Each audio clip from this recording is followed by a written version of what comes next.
Talk radio. I listen to a lot of talk radio. 95.1 FM. This is Today 95.1 FM. To copy this tune, press 9. This is Today 95.1 FM. For current news and information, press 5. They are politicians, all of them. They know what they do. So they know how they attack each other. To stay connected all day, press 1. The person who raised the name is the one who made the public know about it. Good afternoon and welcome to the World News on your premium talk radio station. We are your premium talk radio station. Today 95.1 FM, the station with a unique dial.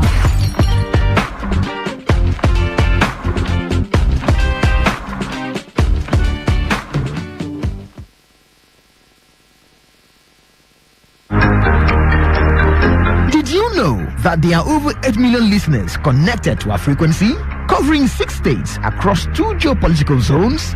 Take advantage of our reach and advertise your products, services, events, and businesses on Today 95.1 FM. Get value for your money as millions of people get to know about your business. Give us a call now on 0818 389 2850. Again, 0818 389 2850.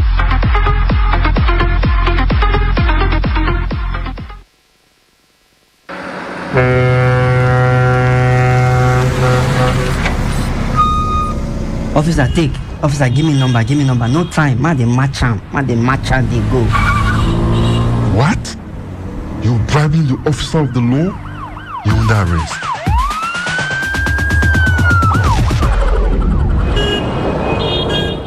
Let me see your papers. You can go. They're in order. Drive safe, okay? I don't understand though. No be the same country again. Officer reject bribe. Wanna wake me. They arrested me yesterday. That yesterday, I go do my papers. See as I pass now. I pass without fear. You too, make you do wetin dey right. For we country to better, it dey for we hand. If you like, do like say you know hear am. To give or to take bribe, na offense. Una don hear am, abi? You hear am too, abi? You hear am. You hear am well. They themselves, they hear am. Now the voice of the people. Now him bring this message give now. Today 95.1 FM. Now we be the voice of the people.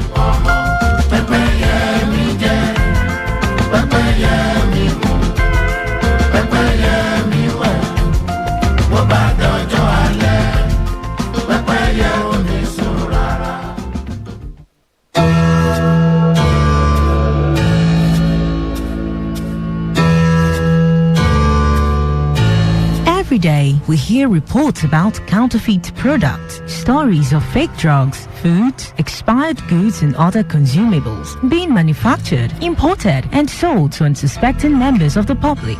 Findings reveal that Africa records at least 100,000 deaths from fake drugs-related ailments yearly. These fake and substandard products, particularly drugs, have been considered a global threat to human lives. And despite efforts by authorized agencies in Nigeria to combat the menace, the Nigerian market remains flooded with different unwholesome products. This is a plea to all those who manufacture and sell these goods to desist. Stop this menace of counterfeit products. Let's place value on human lives. And should you have purchased a counterfeit product or unsatisfied with the product, please contact SON or Consumer Protection Agency. This message is powered by Today 95.1 FM, the voice of the people.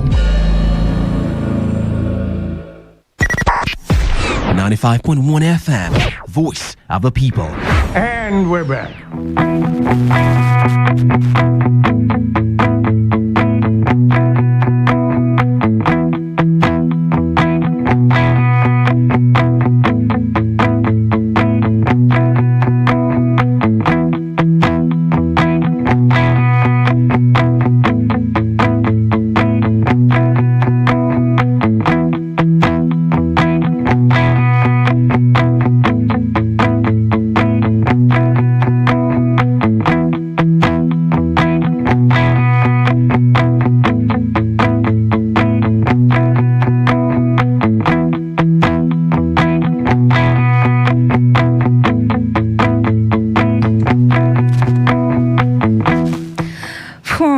gone past 8 a.m. A lovely Wednesday morning to you and welcome to today's Quest on Today 95.1 FM. We are the voice of the people. So today is September 20, 2023 and my name is Faustina Oputu. Okay, so Kelly is on leave. He'll be back shortly. But in the meantime, it's time for us to do the needful. That is today's Quest. Look at the papers generally from now till 9 a.m. when we'll turn attention to opinion poll, look at some issues, and then of course over to Real Talk, focus on something that happened or is happening in the state, here in the state, River State. We'll look at that. And at the 11 o'clock hour, open up the phone lines to have you join conversations right here on today's Quest on Today 95.1 FM. All right, so termination point is, a few minutes before 12 noon when Lucky Maxwell will be here to take you on the afternoon show. So that's our package this morning for you. All right, I hope you're ready, set, and your phones are charged and recharged so you can join the conversations this morning. Thank you so much. So we've got the papers lined up already. Check your Facebook. Okay. I need to confirm if the post is up already there, but keep checking. Today 95.1 FM on Facebook when the post drops, or the posts when they drop. Go there and drop your comments, okay? In due time, I would head over to Facebook and take your comments. All right? Thank you very much. So we've got the papers lined up already, as I said earlier. We have the Vanguard. There is the Punch newspaper.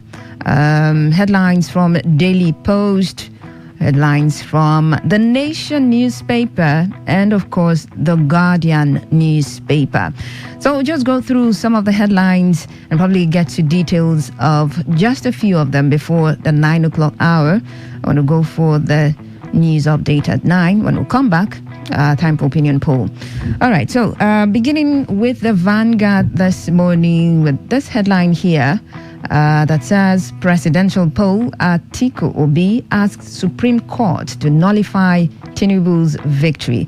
That headline is on the Vanguard newspaper. Another headline there, electricity supply crashes 97 to 88 megawatts as grid collapses again. Okay, we'll just pass. We'll look at that story in detail on the opinion poll segment of the show. Still on the Vanguard newspaper, presidential poll, Abuja can't be 37th state. Atiku Obi tells Supreme Court. All right, so this battle has been ongoing until the final verdict from the Supreme Court. Then we get to rest the matter. But on the Punch newspaper, here we've got headlines. Dangote refinery imports crude as NNPCL swaps oil for loans. That's on the Punch newspaper. Another headline there.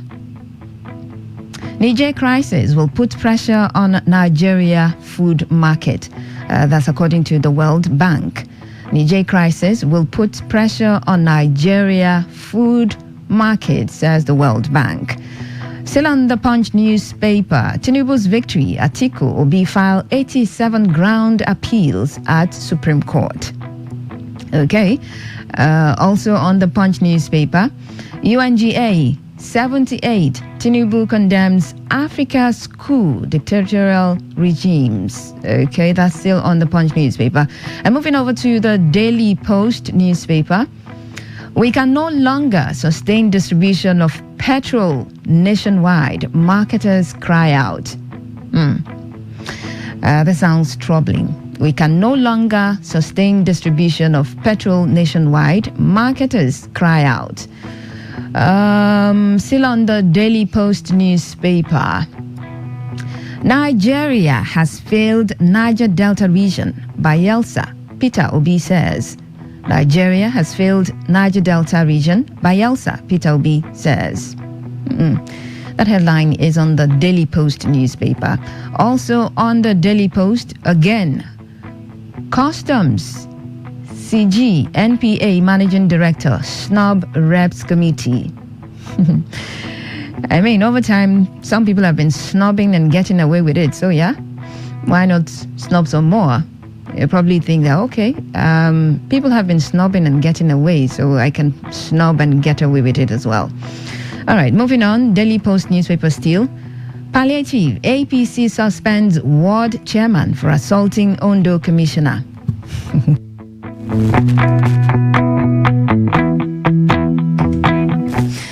That's like some palliative wahala.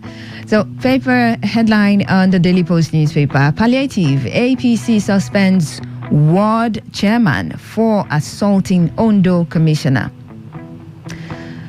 Still on the Daily Post, we've not been compensated, or your APC tells Tinubu. Okay. We've not been compensated, or your APC tells Tinubu. Probably by way of appointment, I think. All right, let's turn our attention to the Nation newspaper. Tinubu at UNGA, Nigeria welcomes true partnership. Tinubu at UNGA, Nigeria welcomes true partnership. That you find on the Nation newspaper. Still on the Nation newspaper. TUC, NLC differ on modalities for planned strike. Talk about a divided house. TUC, NLC differ on modalities for planned strike. That's a headline on the Nation newspaper. Okay, still staying with the Nation newspaper. Lockout of Baseki Shaibu exchange brickbats. We've not heard of this, the last of this particular drama. But let's move over to the Guardian newspaper. This is a very troubling headline. Doctor dies after allegedly working 72 hours in LUTH. Well, doctor dies after allegedly working 72 hours in LUTH. Another headline here says, Huriwa wants Nimasa probed over alleged 5.8 million naira vehicle sale. All right. And final headline here on the Guardian newspaper. How Emiloko agitation unsettles NDDC development mandate. Okay. How Emiloko agitation unsettles NDDC development mandate. Okay, so those are some of the headlines up for review this morning. We'll quickly look at some in details, all right, at this hour before we get into the 9 o'clock hour. All right. Let's see. All right, I think we should just begin from the beginning. Vanguard newspaper.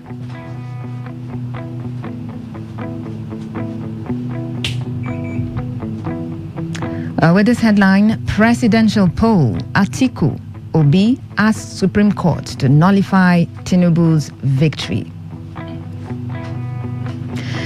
Now, determined to nullify the election of President Bola Tinubu, candidate of the People's Democratic Party (PDP), Alhaji Atiku Abubakar, and his counterpart in the Labour Party (LP), Mr. Peter Obi, on Tuesday lodged separate appeals before the Supreme Court. The duo, in their appeals, prayed the Apex Court to set aside the judgment of the Presidential Election Petition Court (PEPC), which affirmed Tinubu of the ruling All Progressives Congress (APC) as the valid winner of the presidential election held on February 25. Whereas Atiku, through his consortium of 67 lawyers, 67 lawyers that comprised 18 senior advocates of Nigeria, led by Chief Chris Uche, SAN, filed 35 grounds of appeal to challenge Tinubu's election victory. Obi, through his own team of lawyers led by Dr. Levi Zoku, SAN, filed 51 grounds of appeal before the Supreme Court. Specifically, Atiku, in his appeal, maintained that the verdict of the Justice Haruna Samani led 5-member panel of the Court of Appeal, which had on September 6 dismissed his petition against the outcome of the presidential election, was not only against the weight of evidence, but occasioned a grave miscarriage of justice against him. The former vice president insisted that the PEPC panel erred in law when it failed to nullify the presidential election on the grounds of non-compliance with the Electoral Act 2022, even when evidence that was adduced before it showed that the Independent National Electoral Commission, INEC, acted in breach of extant laws and regulations guiding the conduct of elections. He accused the PEPC of reaching its unanimous decision based on gross misconstruction and misrepresentation of provisions of both the 1999 Constitution as amended and the Electoral Act 2022. Now, according to him, the lower court erred in law when it refused to uphold the mandatoriness of electronic transmission of results for confirmation and verification of final results introduced by the Electoral Act 2022 for transparency and integrity of results in accordance with the principle of the Act. Now, he argued that Section 64, subsection 4 and 5 of the Electoral Act, as well as INEC's regulations and guidelines for the conduct of the election, which he tendered in evidence, made mandatory the use of the bimodal voter accreditation system BVAS machines for electronic transmission of results of the election directly from the polling units to INEC's collation system for the verification, confirmation, and collation of results before announcement. Atiku told the Apex Court that some of the presiding officers that personally handled the BVAS machines at polling units on the election day had in their testimony before the PEPC confirmed the non-transmission of results of the presidential election electronically from the BVAS machines, whereas results of the National Assembly election that held simultaneously were electronically transmitted without difficulty. Now, the bypass of the use of the prescribed verification technology was nationwide, affecting the entire polling units and collation of results all over Nigeria, and substantially affected the outcome of the election, Atiku added. More so, he told the court that INEC's sole witness, Lawrence Bayode, admitted that the commission experienced a technical glitch that made the system to fail to work on the day of the election, which technical glitch was not explained by the first respondent. Besides, he argued that by virtue of Section 169, subsection 1 of the Constitution and Section 148 of the Electoral Act and the INEC regulations and guidelines, the force of law being a direct product of the Constitution itself, thus qualifying as a subsidiary legislation. Atiku told the Apex Court that the non-compliance with the Electoral Act was nationwide, cutting across 176,846 polling units in the country, a situation, he said, substantially affected the outcome of the election. The case of the appellant was that under the new legal regime of technology-based collation of results under the Electoral Act 2022, the appellant, by credible evidence, established deliberate non-compliance by the first respondent with the electronic transmission of election results, which was nationwide. Okay, I think it's still a very, very long read. I think if I continue, it might take the entire 8 o'clock hour. So, but the thing is, after the verdict by the Samani-led panel that upheld the victory of the President Bola Tinubu, I mean, people came out to say, probably some were begging the candidates of the PDP and, of course, the Labour Party, Peter Obi and Atiku Abubakar, not to, pursue further legal actions, not to go to the Supreme Court, because they'll probably be wasting their time. And I think even Professor Wole Soyinka said, I mean, they were responsible for their defeat. So why would they, go to the Supreme Court to seek justice?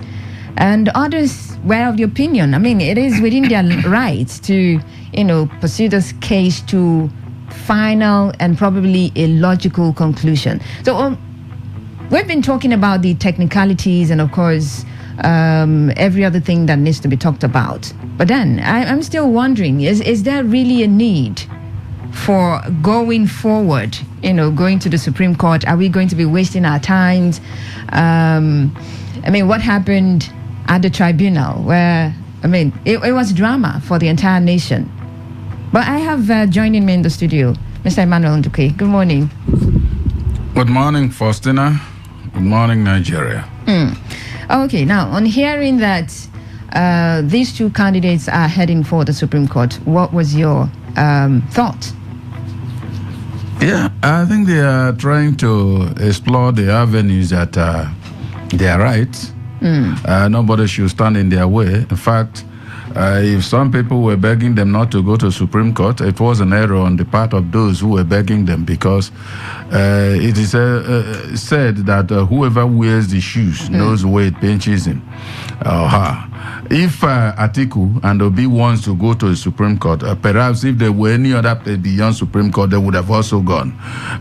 So let them go and exhaust. But you know that once the Supreme Court gives a verdict, it forecloses every other thing. Absolutely. Along that line. So at that time, if they don't accept it, they live with it and then just be maybe grumbling inwardly, and there's nothing anybody can do. But I tell you, as for some opinions like that of Wole Soyinka, a man I respect very greatly. However, I think on this, I don't have such respect. Oh, okay. Yes. Not that the respect I have for him is intact, but on that particular opinion, because I know him very well. But he has a right to his own opinion as well. No, he has a right, and of course I'm not taking his right away from him. What I'm only saying is that as for me, who I am, a citizen like himself, I do not agree with him, because I know him to be a literary giant, but not an INEC chairman.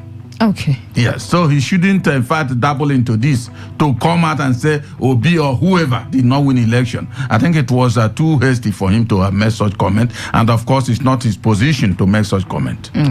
All right, so let's move on to some other stories here. All right, I think I saw one story here. Okay, let's look at the story of the palliative. That has been the talk of the town since we first heard the word palliative. Came back after COVID, and then this period it came. And the word has been thrown around a whole lot of times. All right, so it's on Daily Post. Palliative, APC suspends ward chairman for assaulting Ondo commissioner. The All Progressives Congress APC Ondo State Chapter on Tuesday took a decisive action against the Ward 1 chairman of the party in Akoko North West local government area, Olumide Awolumate, for assaulting the Commissioner for Women Affairs in the state, Olubumi Osadohun. Now, Awolumate was suspended indefinitely by the party following his attack and assault on the commissioner over the distribution of palliatives in the local government. Now, the suspension of the embattled ward chairman was carried out by the party in Akoko Northwest local government area and subsequently communicated to the state chairman, Adeti May. The decision to suspend Awolumate was made in response to the recent altercation between him and Osadohun, which attracted widespread attention and condemnation. In a statement by the State Publicity Secretary of the APC, Alex Kalejaye, it was revealed that the local government chapter of the party had acted in accordance with the directive issued by the State Secretariat. He said the party's State Secretariat had ordered a thorough investigation into the incident, and the subsequent suspension of Awolumate was deemed an appropriate cause of action. Now, the incident which occurred over the weekend was captured in a viral video that has been widely shared on social media platforms. And the footage showed the ward chairman, known as Cuba. Ward chairman has an AKA. Nice. Involved in a physical assault with Osadohun. The viral video sparked public outrage with demands for swift disciplinary action against the erring party official. The leadership of the party in Akoko Northwest deems it fit to officially inform the State Secretariat that Awolumate Olumide is hereby suspended indefinitely from the party in Akoko, northwest of our great party. Engineer Adetime, on receipt of the suspension letter, assured that the State Secretariat would set up a formidable disciplinary committee immediately to ensure that the suspended Awolumate is appropriately punished to serve as a deterrent to other leaders and members of the party. Now, beyond this altercation that occurred, there's been a lot of drama around and surrounding palliative. On my show last night, Area Talk, someone called from Imo State, talked about the fact that one person got 3 cups of rice. And then another person, I think he sent a message in River State, I think Eche Access, somewhere around there, said a person got 1.5 cups of rice. Now, how are we supposed to go about this? I know a lot of persons said there was no need for the palliative. Use the money for something that would be beneficial to Nigerians. And people mentioned the refinery. Now, I wasn't really surprised when all of the drama came, surrounding palliatives, and here we are. People quarreling and fighting, leading to suspension as well. Well, you see, Faustina, I think Nigerian government has certainly made that their behavioral pattern not to be very much interested in the people they are supposed to be leading. They don't care about whatever happens to them because you remember when they said either each family was going to get either 8,000 or so. Yeah, 8,000 naira. I don't know what 8,000... I think about 12 million families or something like that. I don't know what 8,000 means for any family in this country. Considering exactly the ground reality, you go into the market, what 8,000 will do for a family. And then government will pat itself on the back and say, yes, we've done something, we've given them 8,000. Is that not shameful in the first place? So for me, when you are mentioning palliative, when they said 100,000 bags of rice will reach each state, incidentally, we heard Rivers State got 16,000 something. And then some other states, 31,000 like that and all that. But Borno State got 100,000.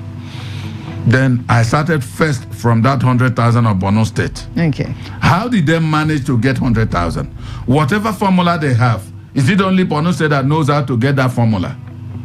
Now, Faustina, if you get the 100,000 bags, let's say every state got it, how much is it going to mean? Each family that will, maybe they have decided, this family deserve this palliative. How much would they get? Even if you give each family one bag, how long is it going to stay? Let's say they take it from, depending on the size of the family. So, we don't even know the sizes of the families we're dealing with. No, you see, I'm not interested. See, Nigeria is somehow, if you remember, was it a public works program or so that government shared the money to people? And then subsequent ones, they were saying the poorest of the poor. Up till now, I don't know who is the poorest of the poor. I don't know them.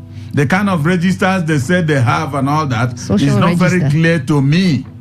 So I am saying, whoever they have decided to say, we want these ones to benefit from this program. Now, even if you give them one bag, now it depends on the size of the family. Let's say maybe a family of 3. Yeah. And they use that, they are eating because many people don't have something to eat now. But we're under a government. Now they are eating it every time, let's say up to 3 months. It runs out. What will they do again? Wait on the government. Hey, it's unfortunate. So I don't know. I said, I am one of the people that said, please use this thing, refurbish our refineries, look into them, put them in order. The fuel we are talking about, was a subsidy and all that, wouldn't have been there if we were refining at home. They don't want that. They don't. So whatever government wants, let it be doing. That's just the whole thing I have seen. Because if you are telling me somebody got 1.5 cups, what is that? Is that not a shame? What kind of thing is that?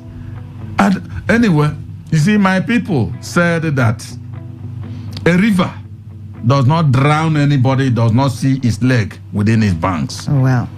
So if you had not gone to be shamed in that fashion by receiving 1.5 cups but of they rice, probably were not expecting the 1.5 cups of rice. and so when Apparently you they hear were expecting more.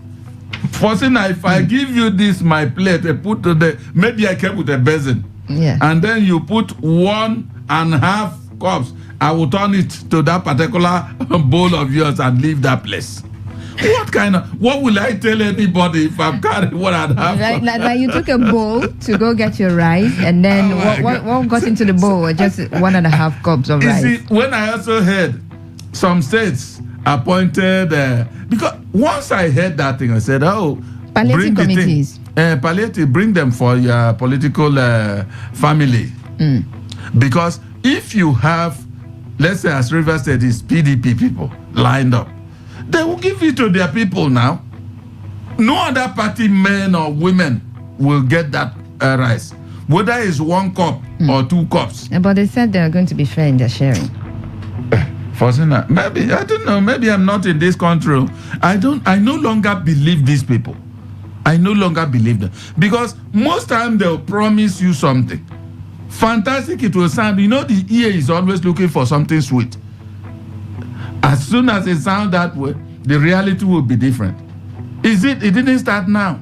Remember the palliative of COVID? COVID, yeah. When we had those in NDDC, in fact, they had, that one was maybe moon kind of people that go to the moon who will be supported by all and sundry, giving them this and that.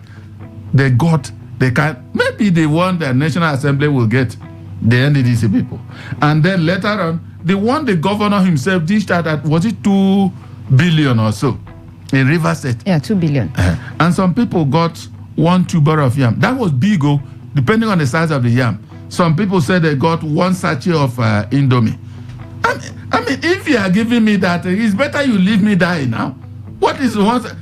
Fosina, look at me now. Yes. If I eat one sachet of Indomie, if I cook, will it go anywhere? No, it wouldn't. All right, let's move on from there to the Guardian newspaper. This troubling headline here says that doctor dies after allegedly working 72 hours in LUTH. All right. House officers at Lagos State University Teaching Hospital yesterday raised the alarm over poor working conditions and the death of a house officer, Dr. Umar Michael, for allegedly working for 72 hours. Dr. Michael allegedly died on September 17 after being on a 72-hour call in the neurosurgery unit. Wow. He was said to have been on call for the duration before arriving home on Sunday morning for church service and slumped in his worship center, United Evangelical Church, at about 11 a.m. In a letter written to the Chief Medical Director, LUTH, Professor Wasiu Lare Adeyemo, by medical doctors under the aegis of the Association of Resident Doctors, LUTH chapter, said the late doctor's roommates attested to the fact that the deceased had hardly slept in their apartment for the past 1 week. They claimed that Dr. Michael was always on call and had returned home after surgeries and other activities in the neurosurgery unit at about 3 a.m. Now I quote, "We have long-standing challenges since we resumed housemanship here, and one most striking challenge is the bullying we receive from our senior colleagues. Stressful call hours without breaks in between, no call food, no good accommodation," they said. In their request, the doctors demanded that house officers who were on call the previous day should be allowed either half day the next day or allowed to resume work by midday the following day, and should not be made to work for 48 hours at stretch. They also demanded that compulsory health checks at the beginning of house jobs should be free or grossly subsidized for house officers. They further demanded that their senior colleagues, senior registrars, and registrars should make the work environment friendly for them, and house officers should not do work of porters, nurses, or patients' relatives. Now, reacting, LUTH's public relations officer, Omolola Fakeye, said, and I quote, "It is not true that anybody walked for 72 hours. I have not been briefed about his death. We were at a program yesterday, that's Monday, but I will find out. I can't say anything now. I will check the medical report of what could have happened because anybody can say anything, but the medical report will show to us what exactly happened," he said. Okay. I mean, the decay in the health sector is something that has formed part of conversations lately. So this is not the first time we'll be hearing, well, doctors dying.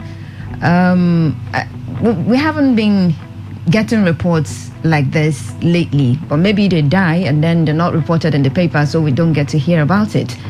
But because of the brain drain that medical professionals, are leaving the country in their droves, and that has taken a toll on the ones that are, on ground, leaving them to one doctor to attend to many patients and all that. And so that has been an issue. But in this case now, they're saying the doctor worked for 72 hours. The PRO is coming to say, no doctor worked for 72 hours. But then again, I don't know, like he said, but I will find out and know exactly what led to his death. This is really troubling, Mr. Manuel Ndukwe. It is really troubling. Well, I think the PRO should have been very modest in his or her answer, whichever, whether he or she, because saying that no, nobody worked for 72 hours. Before saying I will find out. Yes, and then coming to make a U-turn to say I'll find out. You cannot be talking about what you don't know about. If we are to be sane here, we can't be talking about what we don't know about. So I think what he should have known is that let the medical report come, and then I will know whatever is actually the cause of his death. That settles it. I know that again, to come and save does not mean to come and die. Yes, it doesn't. That a doctor is there alone, maybe whether because of brain drain or whatever. You can only work as much as your energy can carry you. If you work so much, you go and rest. If anybody is dying, let the person die, because you will not use your own and pay for the death of every other person. Look at it now, it happens. If it finally becomes true that after working for 72 hours, but he dies. It's their duty to save lives. No, so when you say if anybody wants to now. die, let him die. No, he's saving life now. He swore to it. That is it. To protect, to save lives. Faustina, let me tell you one thing. In this life, there's possibility and there's reality. Sometimes what you may be thinking is possibility, you try, it's not possible. You leave it the way it is. And that is why you hear the advice, do the best you can and leave the rest to God. Simple. Now the doctor is working, if it's true, like he's being doubted there, for 72 hours. I'm not sure he's lying down, he's seated or perhaps standing. He must be sapped out of his energy now. And I'm asking, have we ever seen anybody that he made from the grave to come and render a health service to anybody? No. Or any other service for that matter? And that is why, in that way, for you to save people today and save tomorrow, you work, you rest. Now, because he was meant to save the life of people, now he has saved his own by dying. It's unfortunate. I think our governments are not talking about this. Health service. It was Buhari's wife that brought us to know that even in Asorok, the clinic was not anything to write home about. But look at it.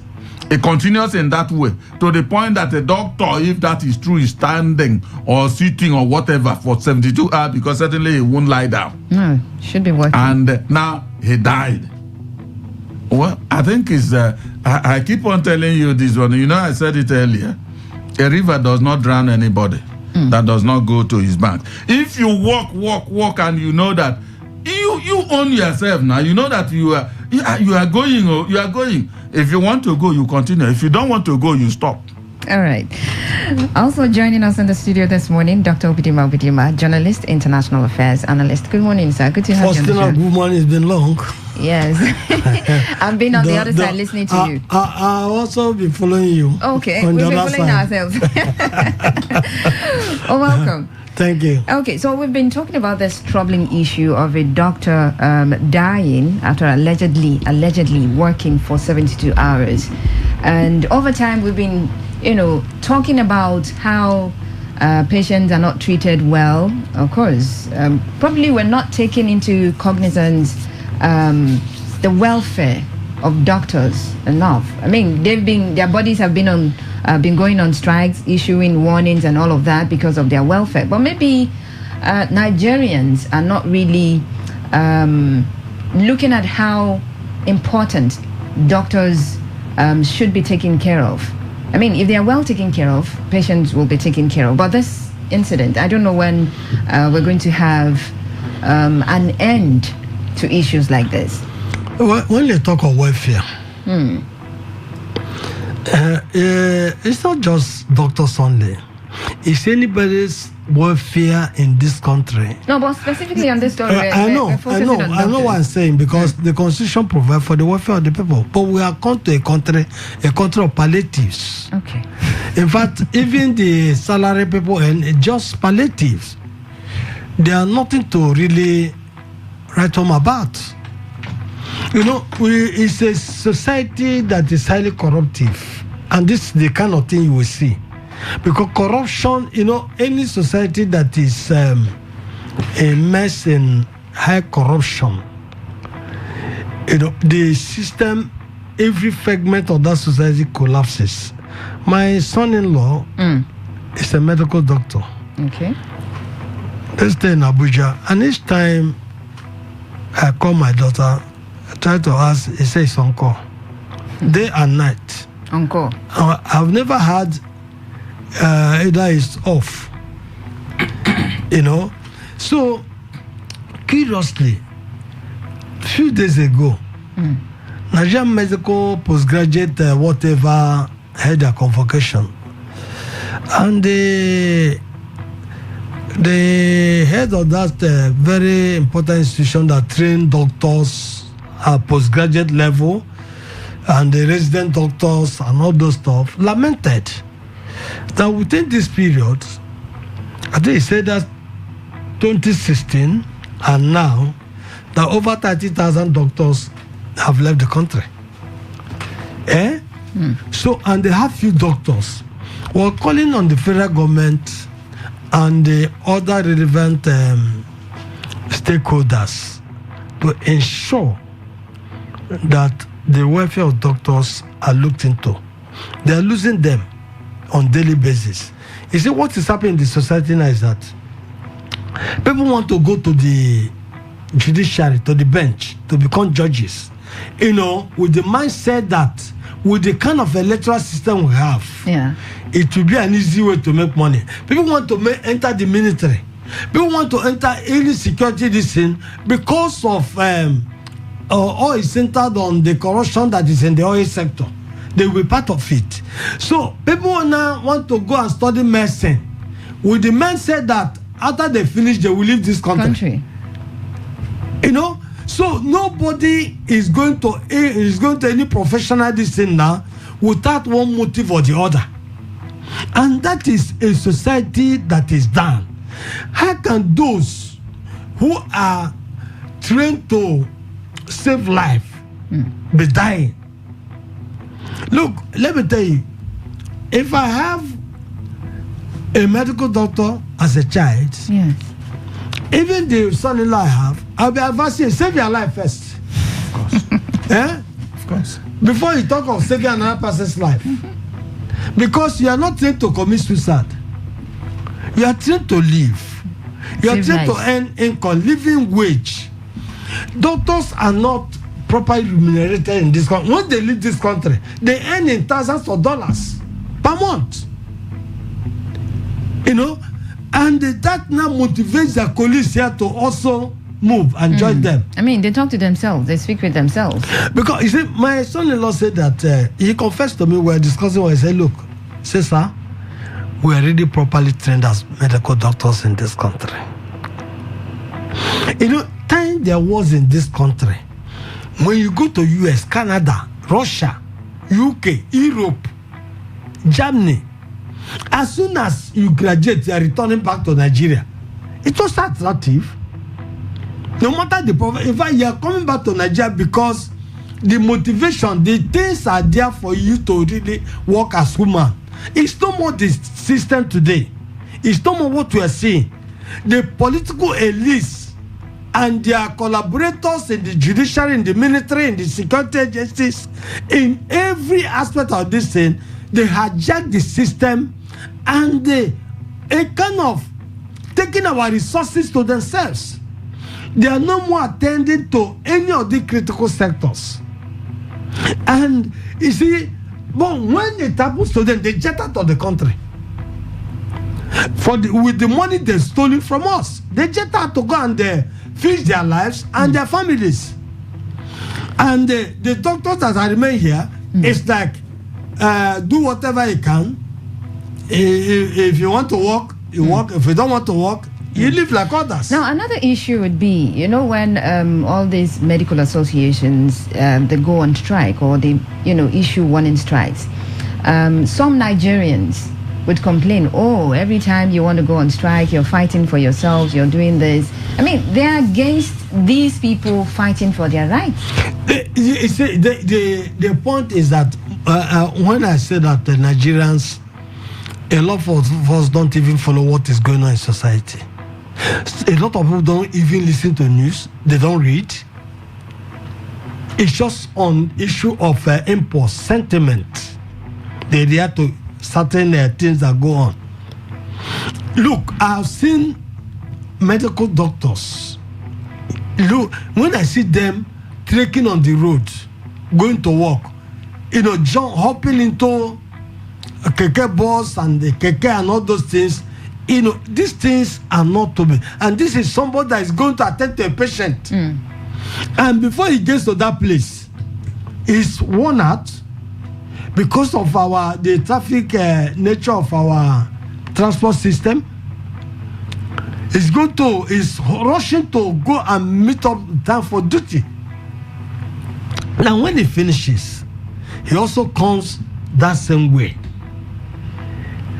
And you ask how much they are paid, you will laugh. You will laugh. There is no special salary reason for them. Why, when they leave this country to other places, even to African countries, nearby African countries here, they tell you what they pay doctors. You want to even organize a riot in this country. All right, let's move on to another story. This time, still in the Nation newspaper, talking about NLC and TUC.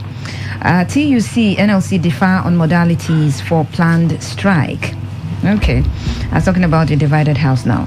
The division between labor unions over the planned indefinite strike widened yesterday. The Nigerian Labour Congress NLC and the Trade Union Congress TUC leaders clashed on a live television program over modalities for the action.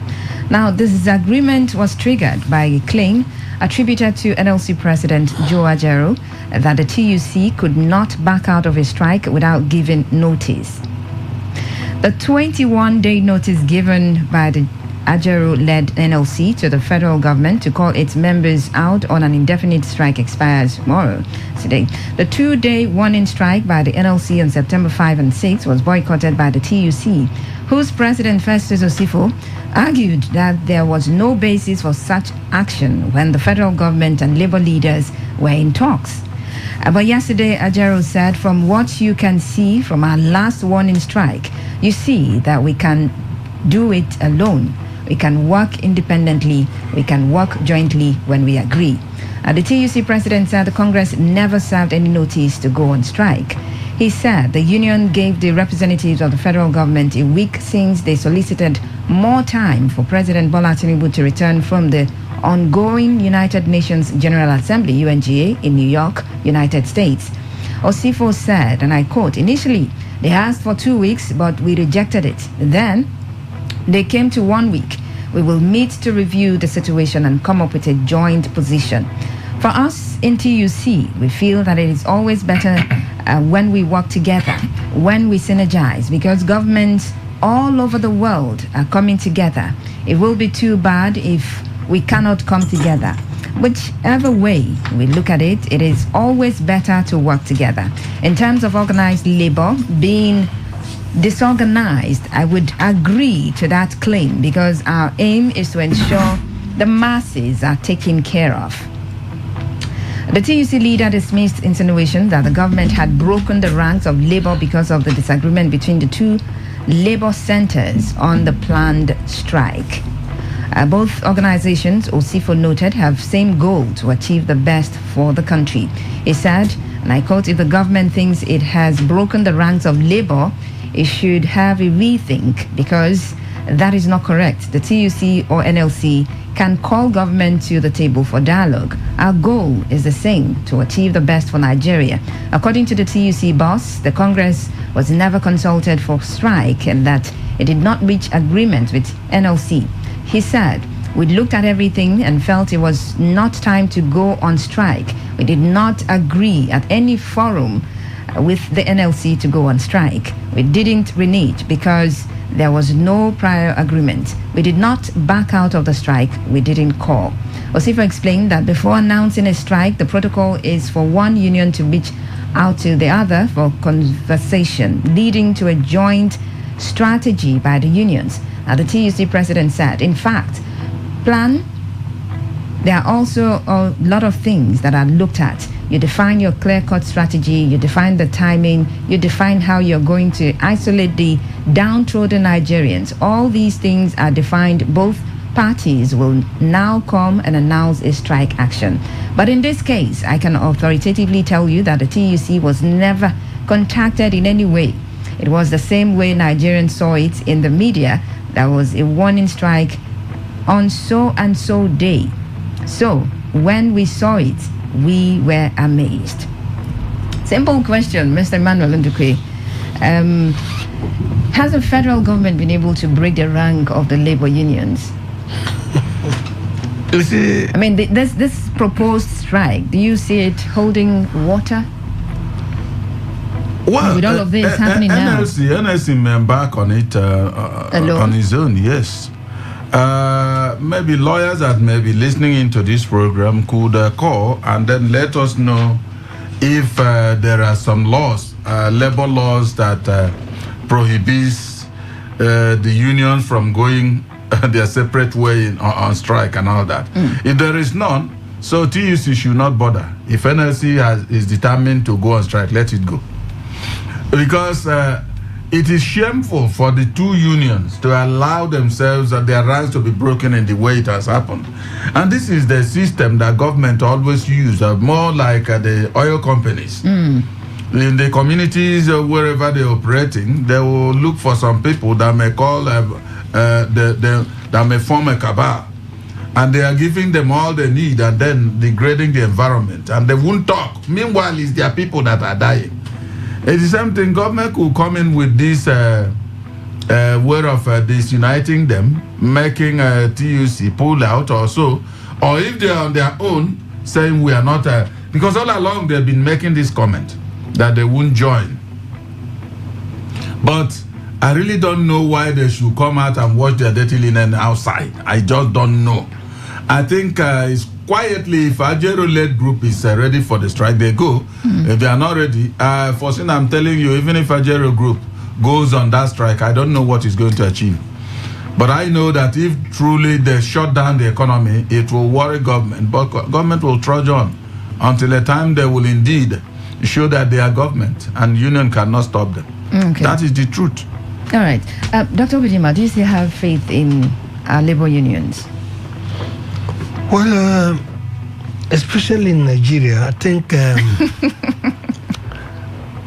point there is that there was a time, actually, the labor union was like a mouthpiece for the masses. But over time, that seemed to have whittled a bit, especially with the kind of civilian dictatorship that manifests in the so-called democratic system. The rank of the labors over the years, it started from Obasanjo. The 2EC were formed during Obasanjo's time. That was how he broke the NSC into two. The 2EC, it kind of represent the senior staff, and since that time, it's not been easy for the two to work on the same parallel line. It's not been easy. Well, the thing is that both TEC and NSC, they should know that whatever that is affecting the masses also affect them, also affect the workers they represent. If they want the system to continue the way it is, they can always make themselves available to be used by the government power. But if they want a system that suffocates its citizens, its workers to change, they should do the needful and engage the government properly. Look, in any sane society, the government, the labor, they really synergize to put things, in fact, they act as partners. But here, we see government not even being creative enough to see labor as partners.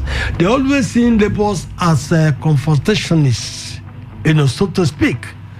And they are ready to deploy the state apparatus against labor in terms of using Inspector General of Police, in terms of using industrial court, and invariably also extending that kind of approach of whittling down their activities on the masses.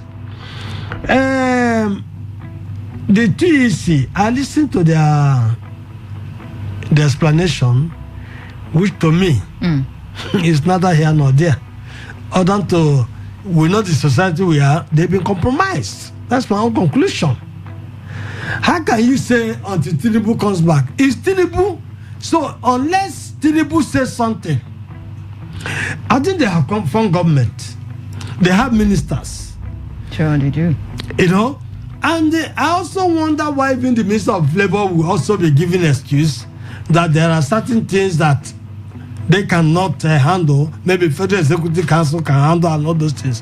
What are they doing? They are waiting for the president to come. Maybe he will try to, boys, you should take this and leave this issue. And they will come and tell us the following day that the soil is suspended. We are moving to what they call it. Inflation is getting to 26%. Cooking gas is getting off the roof. A lot of things are not coming down. And the government is just giving propaganda, lying and buying time. Nothing of these things they have said that they've even started implementing. The December fuel this thing, we may see it June next year. As we are now seeing that Dangote refinery this thing, now they are saying that it's going to be in November. Yeah. So these are the things that the government of this nation is doing to its citizens. Impoverishing the citizens, subjecting the citizens to various kind of hardships, using all manner of subterfuge here and there to deceive, to hoodwink, and buy time, and whatever they feel that they are saving. Look at what they say they have saved from the fuel over 2 trillion naira. Where is the money? And this is going to a palliative that they are getting 50 bags of cement for 50 bags of rice for per ward in River State. For it's a society where I'm advocating the people. The people should come together and form a front. Leave labor union. So when once there is this kind of biting economic policies, what do? We should protest. So we are not subject to industrial court. We are not subject to registration with the CAC, and all those stuff. We are not subject. Okay. So we protest and they talk for our rights. All right. So you don't have faith in the labor unions? I don't have. Okay. We'll go on the news update, and when we come back, the show continues. This is still Today's Quest on Today 95.1 FM. Stick around.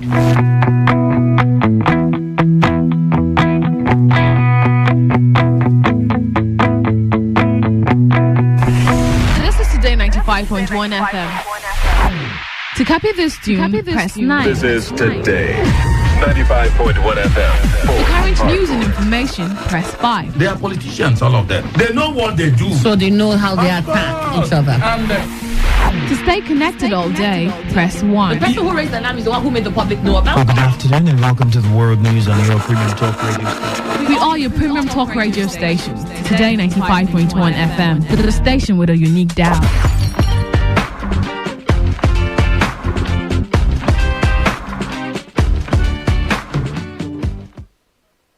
Every day, every hour, when the big stories break, depend on our 24-hour news team to bring you the latest. Today, 95.1 FM. Today, 95.1 FM. Port Harcourt. News update.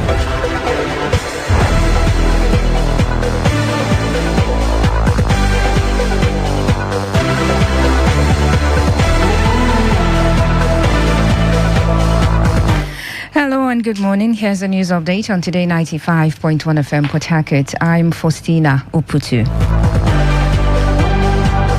President Bola Tinubu has stressed the need for Africa to surmount foreign exploitation to attain prosperity through domestic democratic ideals. President Tinubu noted that failures in good governance have hindered Africa. He also decried that broken promises, unfair treatment, and outright exploitation from abroad also exerted a heavy toll on Africans' ability to progress. He stated this when he gave his inaugural address at the United Nations General Assembly, holding at the UN headquarters in New York early this morning.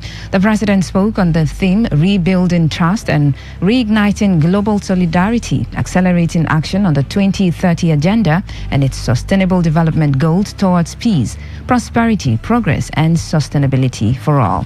The president said due to both long-standing internal and external factors, Nigeria's and Africa's economic structures have been skewed to impede development, industrial expansion, job creation, and the equitable distribution of wealth. Speaking on the coup in the Republic of Niger, Tinubu, who also serves as the chairman of the Economic Community of West African States, stated that need to affirm democratic governance as the best guarantor of the people's sovereign will and well-being. He also spoke out on the protracted battle against violent extremists in Africa. The candidate of the People's Democratic Party, Atiku Abubakar, and his counterpart in the Labour Party, Peter Obi, yesterday lodged separate appeals before the Supreme Court. The two candidates in their appeals prayed the Apex Court to set aside the judgment of the Presidential Election Petition Court, which affirmed President Bola Tinubu of the ruling All Progressives Congress as the winner of the February 25 presidential election. Specifically, they argued that the lower court erred in its judgment because Tinubu did not get at least 25% of votes cast in the Federal Capital Territory, Abuja, adding that the Independent National Electoral Commission, INEC, deliberately refused to transmit the results of the poll electronically to its portal in accordance with its guidelines. They also argued that the PEPC glozed over their claims of manipulation of the poll conducted in breach of the Constitution and Electoral Act in spite of their weighty evidence. Whereas Atiku filed 35 grounds of appeal to challenge Tinubu's victory, Obi filed 51 grounds of appeal before the Apex Court. The Commonwealth has announced the partial suspension of Gabon following the August 30 military coup in the Central African nation. The partial suspension was instituted during the 63rd Commonwealth Ministerial Action Group meeting in New York on the sidelines of the United Nations General Assembly to discuss developments in member states.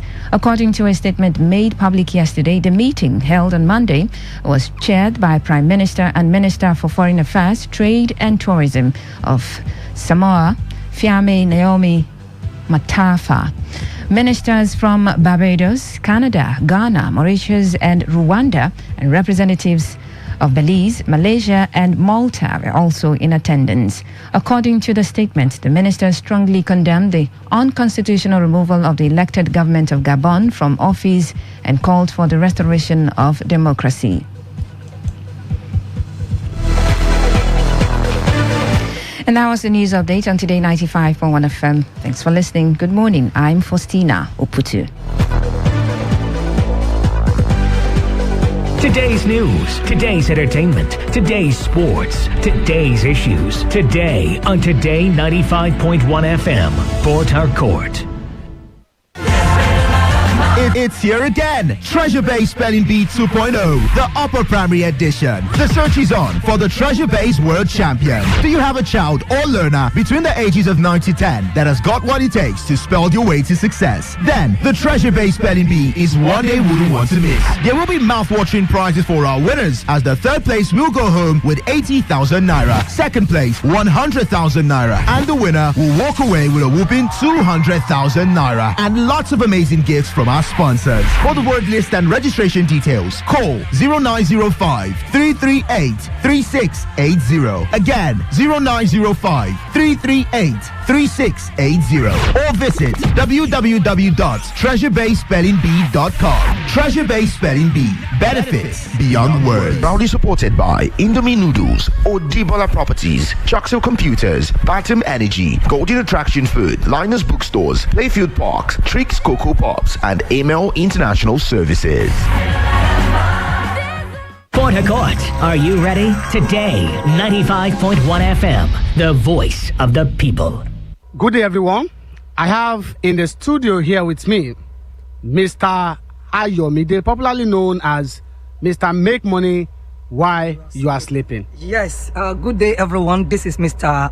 Make Money While You Are Sleeping. As you know me, that I always come with the good news. All right, so what do you have for the people that are listening right now? Today, I want to share a beautiful information for everyone. There is a new thing that I just came across about some months ago. A digital asset, you can earn from it for good 5 years. So I want to hold a training today online on Telegram and on WhatsApp by 2 p.m. and 9 p.m. So I will show you this digital asset that can give you rest of mind. That is the first thing that I'm going to show to you. The second information that I want to share with you today is all about how you can partake in using one of the artificial intelligence bots that can help you to trade your digital asset, I mean future market. And I must confess to you, this artificial intelligence robot, you don't need to give your money to anybody before you make money from this platform. Your money is going to be in your pocket, and this AI will be helping you to trade this future market. Your homework is to withdraw your money to your bank. So, and I'm going to give you 6 months support after today's online training. So chat me up on my WhatsApp, and I'm going to share with you 2 information that can change your life for good. So chat me up, Mr. Ayomide, Mr. Make Money While You Are Sleeping, on 070-4283-1143. It's 070-4283-1143. For those people that are just joining right now and I would love to participate in the training that you'll be having today, can you do a summary of what people are going to benefit and how they can reach you? Yeah, the first thing that you are going to benefit in this platform is that I want to link you up with a complaint that has been existing since last year, and this complaint is a digital asset complaint that is doing good. I must confess to you, it has changed many people's life. So this is a digital asset that if you can partake in it, you'll be earning from it for good 5 years, and your capital is still refunded back to you after 5 years. That is the first thing I want to share with you today by 4 p.m. and 9 p.m. And the second thing is that I want you to come and look at what have changed my life within a short period. I came across with an artificial intelligence robot that I'm using to trade a future market. I'm using it to trade it without giving my money to anybody. Back then, they introduced ROI to us. And when we give our money to them, they will now start giving us different story. But this one is different from all the platform you have done. Your money is going to be in your custody. I mean, your capital will be in your pocket. It's going to be in your Binance, which is your bank. This AI will be helping you to trade this future market. Either the market move up, it will make profit for you. When the market move down, it will make profit for you. Before you join my platform, I will screenshot what this AI have given to me today. Okay, so that is interesting. Yes, Do you sir. mean it? Yes, sir. I mean it, sir. I will show you my trading result. People believe that seeing is believing, and everyone who attended this training, we have a physical proof before we end the training online today by 4 p.m. and 9 p.m. What are the things that are required for people to join the Zoom and at the same time benefit? The major thing you need is your phone. I mean your Android phone. And today, by God's grace, I will show you how you can maximize and multiply your capital without giving your money to anyone. Meet me today, Mr. Make Money while you are sleeping. Let me show you how you can make money when you are sleeping. This is my number. You don't need to call me. Just send a message to me on WhatsApp and you will receive a message. Just click on the blue link so you can be part of the training. On 070-4283-1143. It's 070-4283-1143. Thank you so much for coming. We hope that when we invite you again that you honor us. Thank you, sir. Talk radio. I listen to a lot of talk radio. 95.1 FM. You also sing. Yeah, the word is For that station, John. Yeah, don't worry you. We're passionate about it. We love talking. We are Your number one talk radio station. 95.1 FM.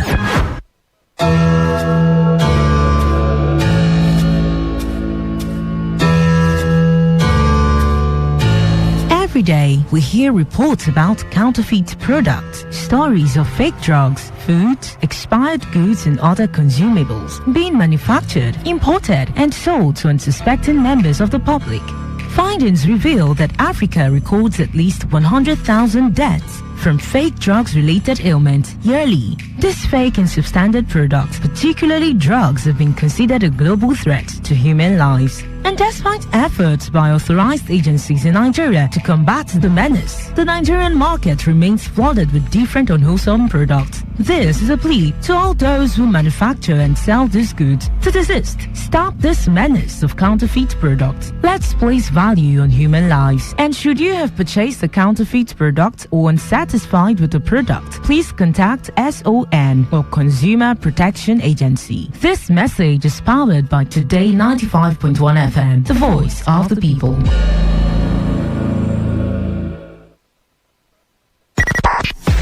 .1 FM, voice of the people. And we're back.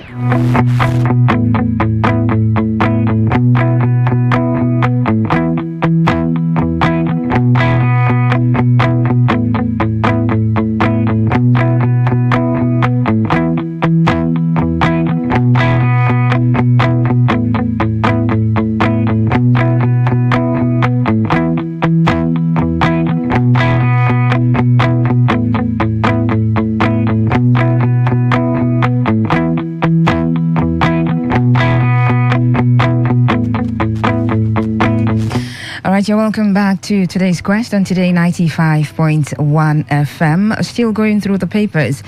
But this time we're definitely going to turn our attention to topics for our opinion poll segment. It's a lovely Wednesday morning and I still have the guests in the studio. Okay? So we're going to have a great conversation looking at the papers. A lot is happening. Has happened between yesterday and today, and a lot is happening as we speak. A lot is going to happen after now, and so there is a lot to talk about at every point in time. So we'll look at two stories for our opinion poll segment. Well, one quite troubling, I must say. Well, they're all troubling issues, but as you know, we talk about these issues so we can bring about, development. So it's okay to talk about the issues. One headline talking about out-of-school kids. Nigeria needs 20,000 more schools.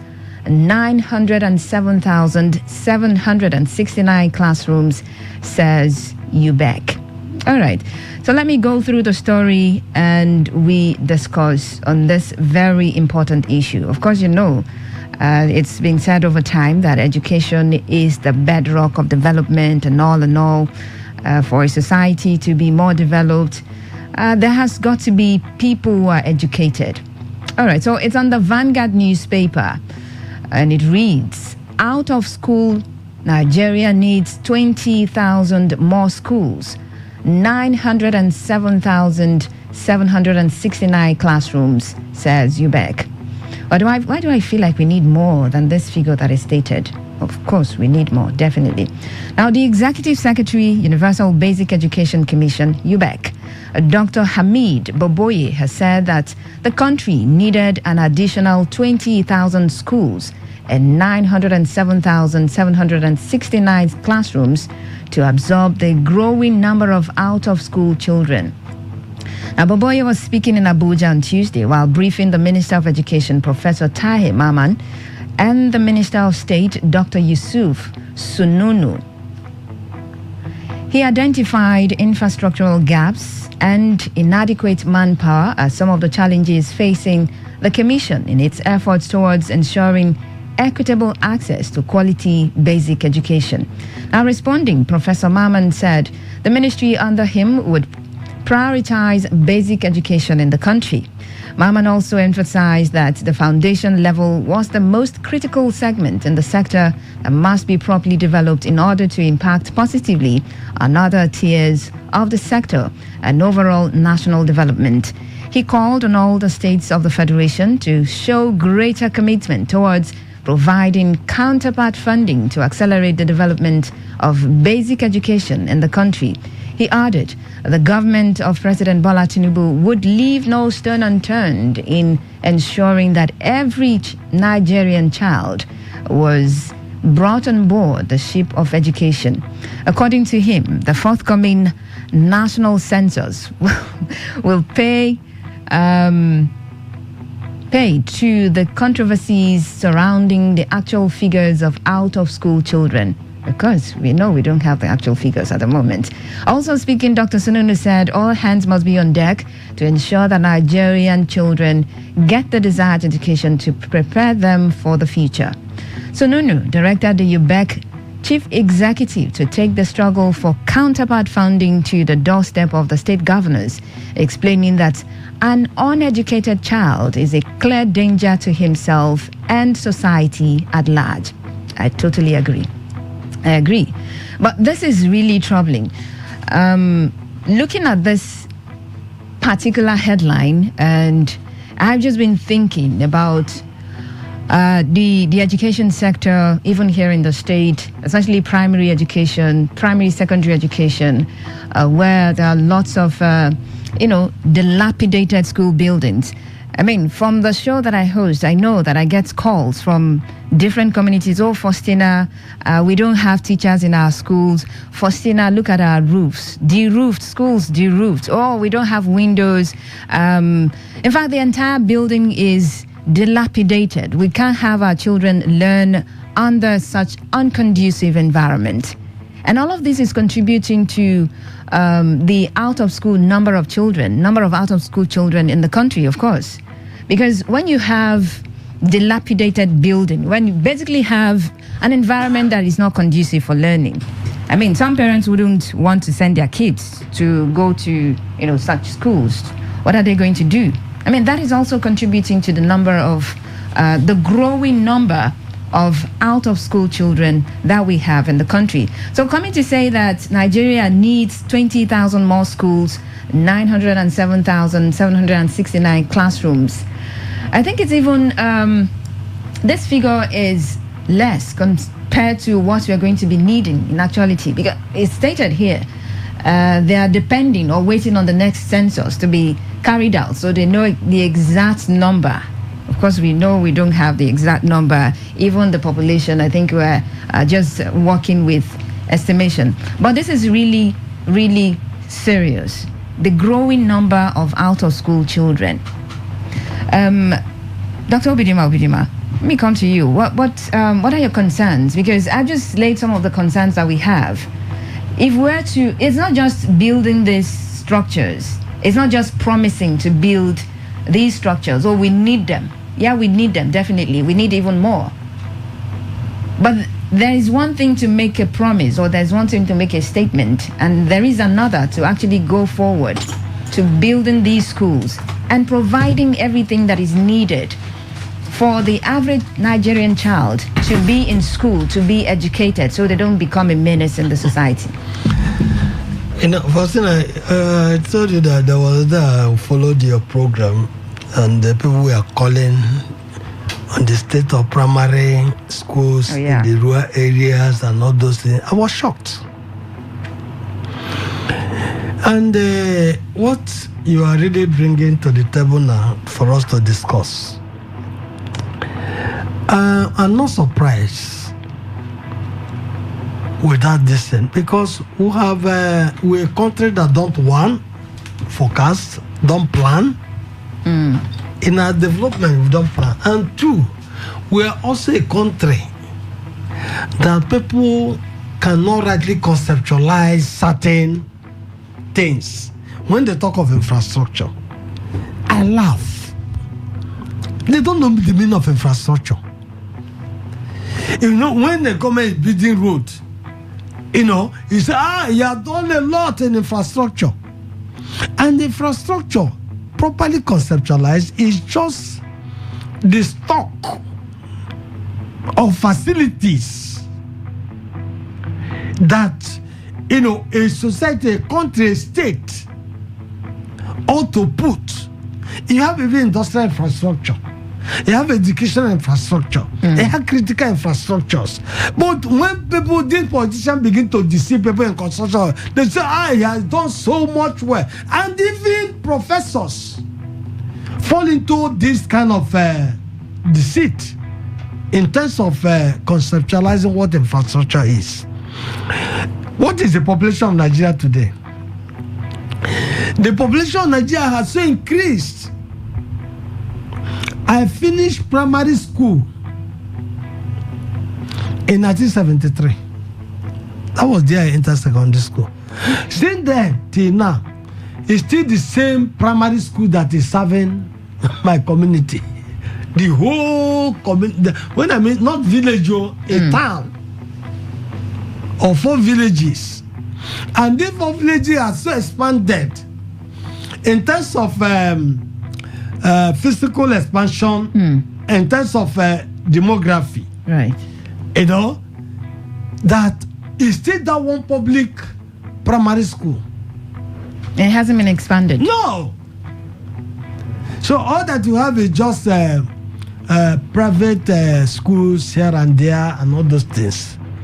So what is the government doing? I mean, your community is lucky to have private schools. But some rural communities, because, they don't. Exactly. Then if you go to the rural areas, it's not that they are not there, but who are those there teaching? Are they qualified? They are not qualified to teach. And that is why we are not taking In fact, we appear not to be taking education quite serious. Look at the figure here, really there. What we need: 900-something thousand classrooms. Yeah.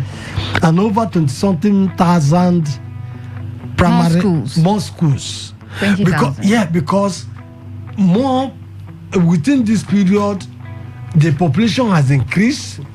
Those children that will enter into primary school, secondary school, they've also increased. And government appear not to be paying attention to public primary education, even second, in terms of expansion, in terms of also training teachers, recruiting qualified teachers for such listen, and taking care. I did know that most parents today are coughing out of their mouth to pay fees in these private schools, which, if the public schools were competitive, honestly speaking, in whatever they charge, nobody will be at their mercy. But appears that the other public schools have been neglected, and government, both federal, state, local government, are not even engaging in discussion in those areas. So we are here the other day when somebody called from Eche, when somebody called from Eba, when somebody called from Eleme, and all those things, and telling us how bad the primary school education is. The condition is so deplorable, and there's what we call environment. You know, the effect of environment and learning.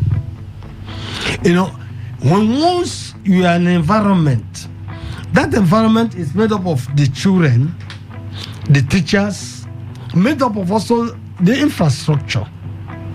You know, and also in terms of security also, the learning environment must be conducive enough for people to learn, for people to impart knowledge, and for people to receive knowledge. All right. But when those things are not in place, what kind of human beings are you bringing up? So it is quite an issue for concern, and it should bother any responsible and responsive government. And this is a wake-up call right from local government, because if this is allowed, in the next 30 years we may become the world capital of what do you call it, out of school children. You know, we may also ingloriously take that trophy. You know, because we are now a nation that is going for the wars of trophies in the world. Mr. Emmanuel Nduke, it says, this report says, out of school, Nigeria needs 20,000. Okay.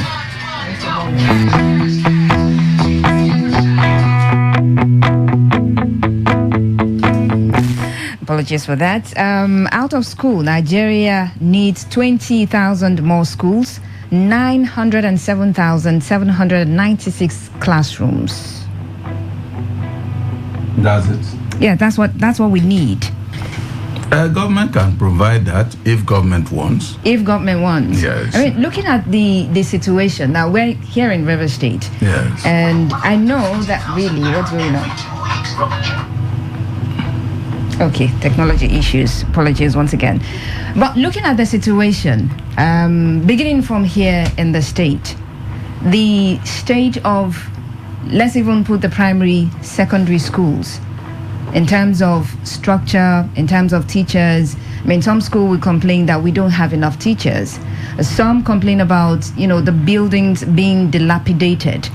And we already contribute a large chunk of the number of out-of-school children to the world already. Yeah. So I'm looking at this figure being reeled out. Probably we need more of the schools, and of course more of the classrooms. But do we have the willpower, or are we just going to go beyond all of these promises that have come. I know over time, when you have new ministers, they would come, oh, this is what we're going to do, this is what we're going to do. But at the end of the day, we're still, where we are. Well, so do you think anything will change this time around?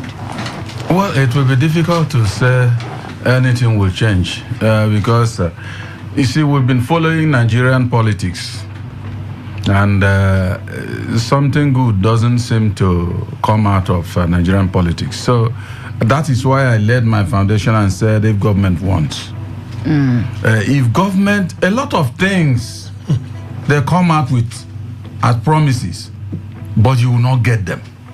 They stay throughout, they leave office. Buhari's administration has gone. This is a new one. They've started promising their own, and it may linger in that way. You won't get exactly what they are promising. Some, they will maybe on the first value put the infrastructure and all that. But to finish and then what will be beneficial for the populace or the citizenry is always a far cry. But one thing is that I think people are not loving that must come from international organization. No. Is it coming from within Nigeria? It's coming from within Nigeria. Okay. Yes. There's a situation where it's coming from within Nigeria will also show us the depravity of the whole situation. It's UBEC. They're saying that we need this number of schools and this number of classrooms. Thank you very much. And like I said, there's no much talk about that. I think it's up to government to do that if they want. If they want. Yes. Okay. That if is huge. Okay. The if that is huge. Yes, all right. No, it's not. All right. Let's also welcome to the studio Chief Loveday Okere JP, social political analyst, and community leader, Secretary Olako Clan, Council of Traditional Rulers and Chiefs, voice of Eche Nation, living in River State. Good to have you. Good morning. Good morning. Good morning. Okay, so let's have your thought on this one. Wow, I've clearly listening to Standukwe and Obidima lending their voice on the what you just read that Nigeria needs. Said how many 20,000 schools, 907,976 classrooms. Okay. When classrooms, rather. When you want to respond on public issues, you respond from the point of known to the point of unknown. Right. Now, I will respond from the point of known, and my own point of known in this regard is actually from my own community as a Nigerian. Okay. If you ask me, does my community, my immediate community need at the moment now another primary school? My answer would be no. Rather, I would say that my community rather need the primary school, the ones that we have, because within my town, I know there are about 4 primary schools, within the catchment areas. Okay. And how good is these primary schools? I will tell you that it is, if I say below standard, I'm being merciful in my judgment. It is equal to zero, nothing, as good as nothing. That is why if you go to my community, you see private, substandard nursery and primary schools owned by individuals littered everywhere, where people, send their children and and they do that because it is safer for them to send their children there than even go to the public primary schools. The reason being that you do not have up to 5 teachers in those primary schools, including the head teacher. You do not have facilities, to be used.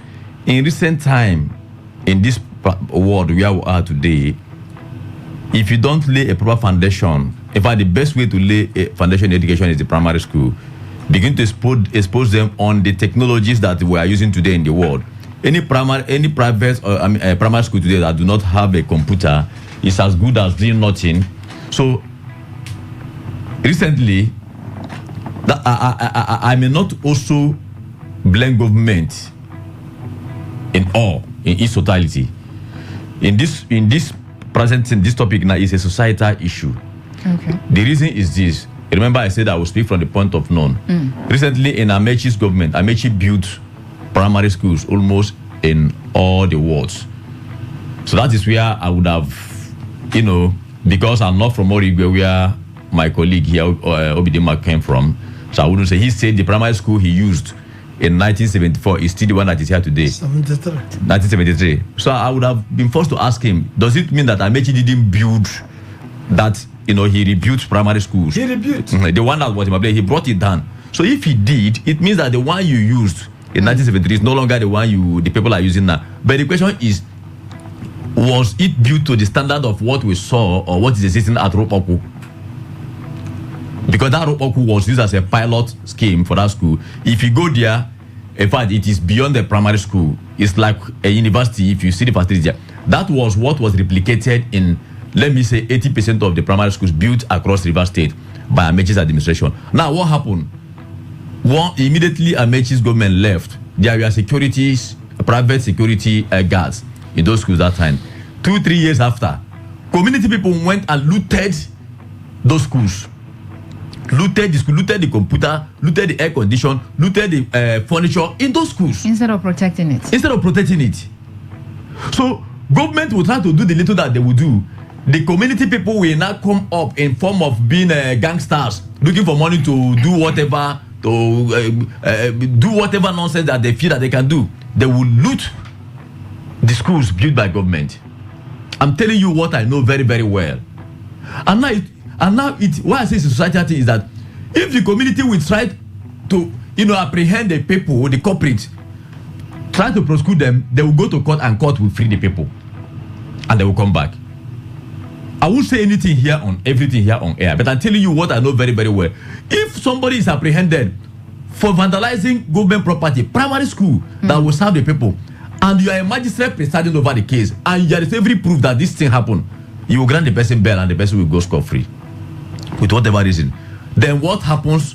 Are you now encouraging the leaders of the community to go for other criminals? You have weakened them, because it's very difficult for you to prosecute somebody through public effort. If it's an individual thing, individual will say, my property is missing, I'm going to prosecute you and use their resources and everything. But if it's a community thing, once the community have made the first effort, apprehend you, send you, once you are freed, the case is as good as dead. So our judiciary system, our magistrates in various states should look into this very, very well. If it is confirmed that you went and loot primary school properties or secondary school or whichever, some will go as far as going to loot the high tension of the power line of the community, supplying light to the community, so that the community will be dark for them to have access to be, causing mayhem at night. A magistrate will sit down and grant this person bail for whatever reason. So it's a societal thing that we must look into it to see how we solve this problem.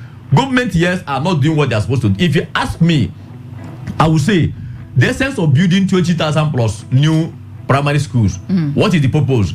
Is it to create empowerment for people to come and let them have access to money through contracts? No, they want to reduce the number of out-of-school children. Thank you. Or to now build schools that will serve the purpose of reducing the number of out-of-school children. If you ask me, if you go to a particular community in Echi, I won't mention the name. This Amechi kind of school was built too, double. And what is the population of people attending the school?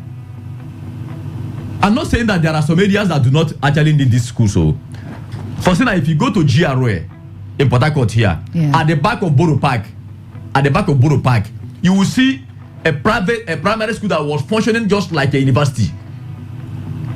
That school, go there now, you will see trees and weeds at the back of that primary school. Just back of Borough Park. As we finish the program, just go there. No, I know the place. Thank you very much. So, for some time, that school was booming. But over time, there was no students gig. I only see weeds and so are you telling me that if that school is functioning, that it will not decongest any other most populated school within Diob or within GRA? You ask why. But somebody is telling me that you want to go and build more new schools that you will also abandon. So for me, I'm from Eche, and I'm speaking to you as somebody who knows what is happening in Eche.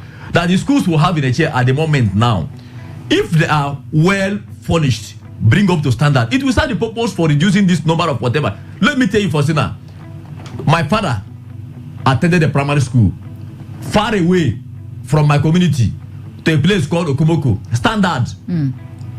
And this he did that because it was the closest within that period, and because there was urge for this education, the man has to travel from my community to that place to go and school, because the school was having that purpose. But today, almost every village, every family, there is school there, but which one is serving the purpose for education? Okay. What is the standard of the teachers that are teaching there? Some teachers will be a teacher, and at the same time will be serving in another public sector. Double employment, and they will not be coming to school. They will only be coming to school the day of maybe coming to sign a document for salaries. Verification. So our government must take education very serious. If they don't consider education as a priority from primary school, we can't get it right at the secondary level or university. Okay, I want to say something. Go ahead. Yes. Chief Okere has come back to blaming government. Yes. And I said it's holistic, it's societal thing. Government is part of the society. We want specifics here because no. Everybody is at fault here. No. Everybody. Relax now. Government may have the larger share of the blame, but everybody is sharing in this blame. Okay. That's my position. See, when you talk about everybody here, it's relative. Everybody. Absolutely is government's program. They should run it. Individuals who are rich or well-to-do could help, donate, and then do certain things with government. But I tell you, he mentioned about the ones Amechi built, and community decided to loot them. Whose responsibility was it to have gone after those people, prosecute them, and make sure he finds those who looted all those facilities? Government. Did they do that? They didn't. And that is why, see, Nigerian government is Boko Haram. You know what Boko Haram means? That's hatred for Western education. But they use bombs and all that, which are products of Western education. But they hate it. Nigerian government hates education. If not, and what they don't know is that is the bedrock of development and civilization. You cannot tell me people. Now, just tell me, as we are talking about, let's continue using his community now. If you go to his community, now people from there, if they contribute money to build schools, would it be as functional as the one government will dole out money and then build? The answer is no. They may lack here and there. But if government comes out and says, we are building this school in their community, you will see they'll supply equipment, everything that are required, and you see how that school will go. Should it be maintained by the same government? Because when you allow people who are hungry to maintain certain things, no, it won't work. And so you look at it up and down, you know that the blame comes on government. Okay. Yes. You know, Amechi has commendable and laudable his project of rebuilding the old primary schools, but there's a bit of a snap in that rebuilding of the primary schools, which is, and the complaint was really palpable and all over when this thing happened. After building those schools, it could not accommodate the original population of students. So people were now removed from the school to town or village halls.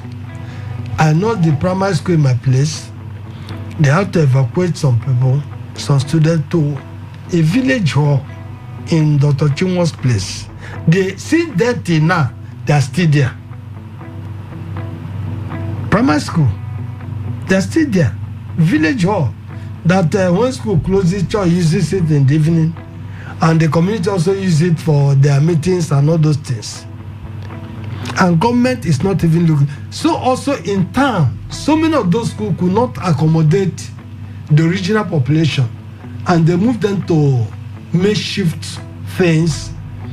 I thought about environment, the effect of environment learning. I put also security. Yes, it is. You know, so the point there is that those who have private schools, they also make arrangement to secure the facility. Sure. Government should also make arrangement to secure the facility. Employ people that will secure those facilities. All right. So when they leave the schools like that, definitely, if they have, don't blame the society, blame government, because it's their responsibility to also protect their facilities. It's all right.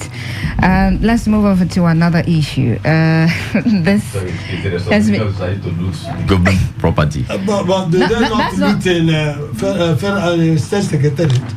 But that is not, it's not their responsibility. It's not the responsibility for society. The responsibility of protecting it. It's not protecting it now. Yeah. The people and of course the government. The people, the people with a duty.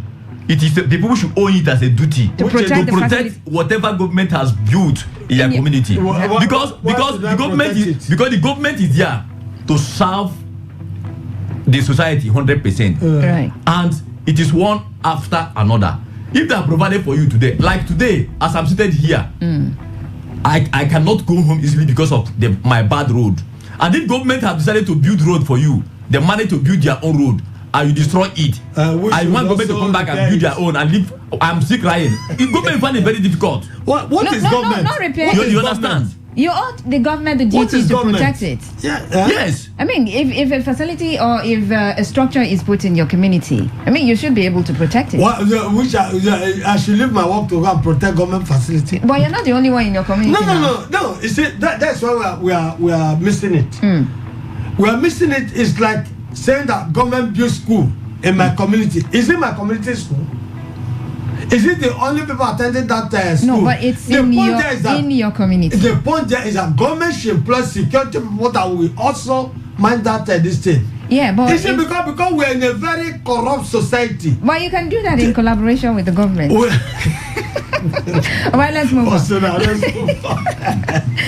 Let's move on to some power issues. That's a report from Daily Post.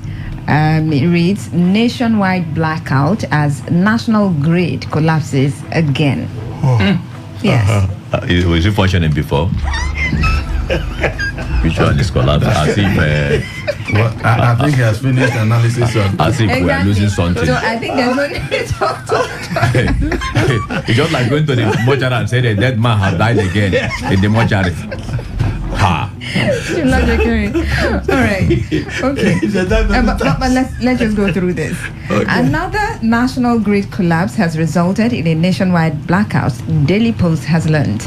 The Daily Post gathered that the national grid collapsed around 11:31 a.m. on Tuesday, which is yesterday. In an exclusive chat with Daily Post, Emeka Eze, head of corporate communications, Enugu Electricity Distribution Company, EEDC, confirmed that the company lost supply from the grid around 11:31 a.m. on Tuesday.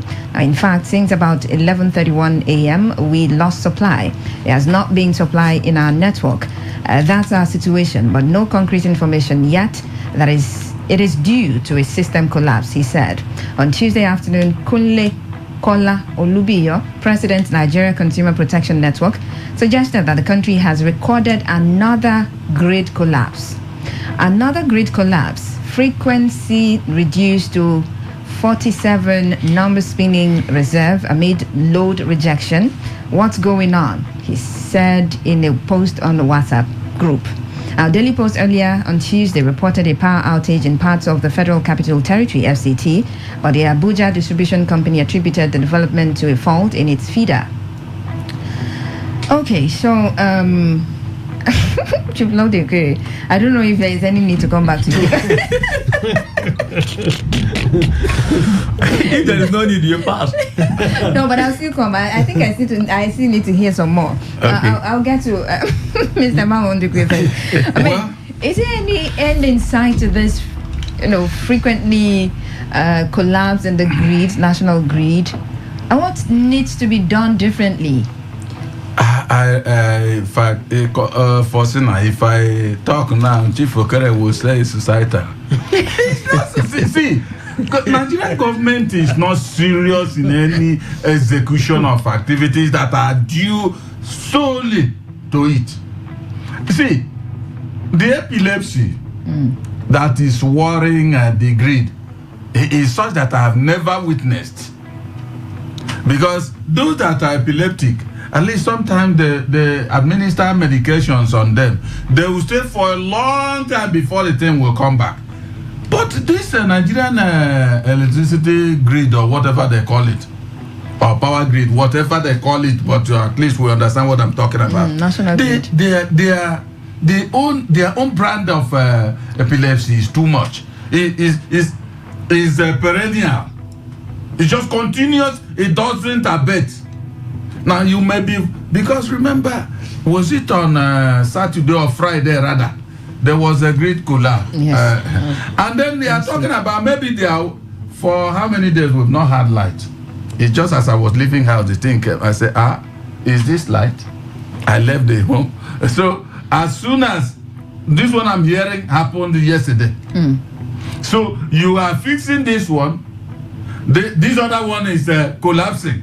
And that's why my friend Chief Okere said it has never. But when they are talking, it will be as if there's a time it has been standing. No, it has always been wobbly. It has never been there. So I think what they will do is what they ought to do. First is the political will to do all these things. First, they said they privatize all these things. Yeah. In the first place. And government is still having hand there. Now, if these people are not doing it well, why not you come out with a firm order that look at where you end and look at what you'll be doing. And if you are not doing that, we'll remove you. But government seem to be doing business with them that is not serious. How do we think in this country that we'll get industrialized any day without power? No way. And that is where any 4 years they will go for election. Elect another person who will come and promise them heaven and earth. I keep on remembering late Bola Ige said in 6 months he will fix electricity problem. He's still fixing it up to today. He died many years ago. And then the administration of Chief Obasanjo, according to the revelation from the House of Representatives also, said, was it $16 billion? $16 billion. Can you imagine that? Not naira, that you can fill a wheelbarrow and buy a loaf of bread. No. But this is dollars. So unfortunately, I don't think they have a way because they've decided not to follow the way they are supposed to do. Nigeria is blessed with anything that will give them money, and they are selling. The federation account is there. All this money they borrow for Sina. Let's say all these borrowings were deployed into power sector, and then we have power in the country. Won't we benefit from it? Unfortunately, they don't want. Whatever they want is what triumph. Okay, Dr. Obidima, what needs to be done differently in the power sector so we don't get to... Nothing that should be done differently until corruption is dealt with in this country. Look, when some of us say we don't have hope in the system again, it's based on one study. It's based on a kind of experience in terms of comparative analysis of what we saw in the 70s and what we are seeing now. It's based on the characters of those who are in political leadership today. So when you aggregate these things, you come out with a very clinical conclusion that the house has fallen. Corruption is at the root of all the problems that are plaguing this nation, one way or the other. This issue of collapse of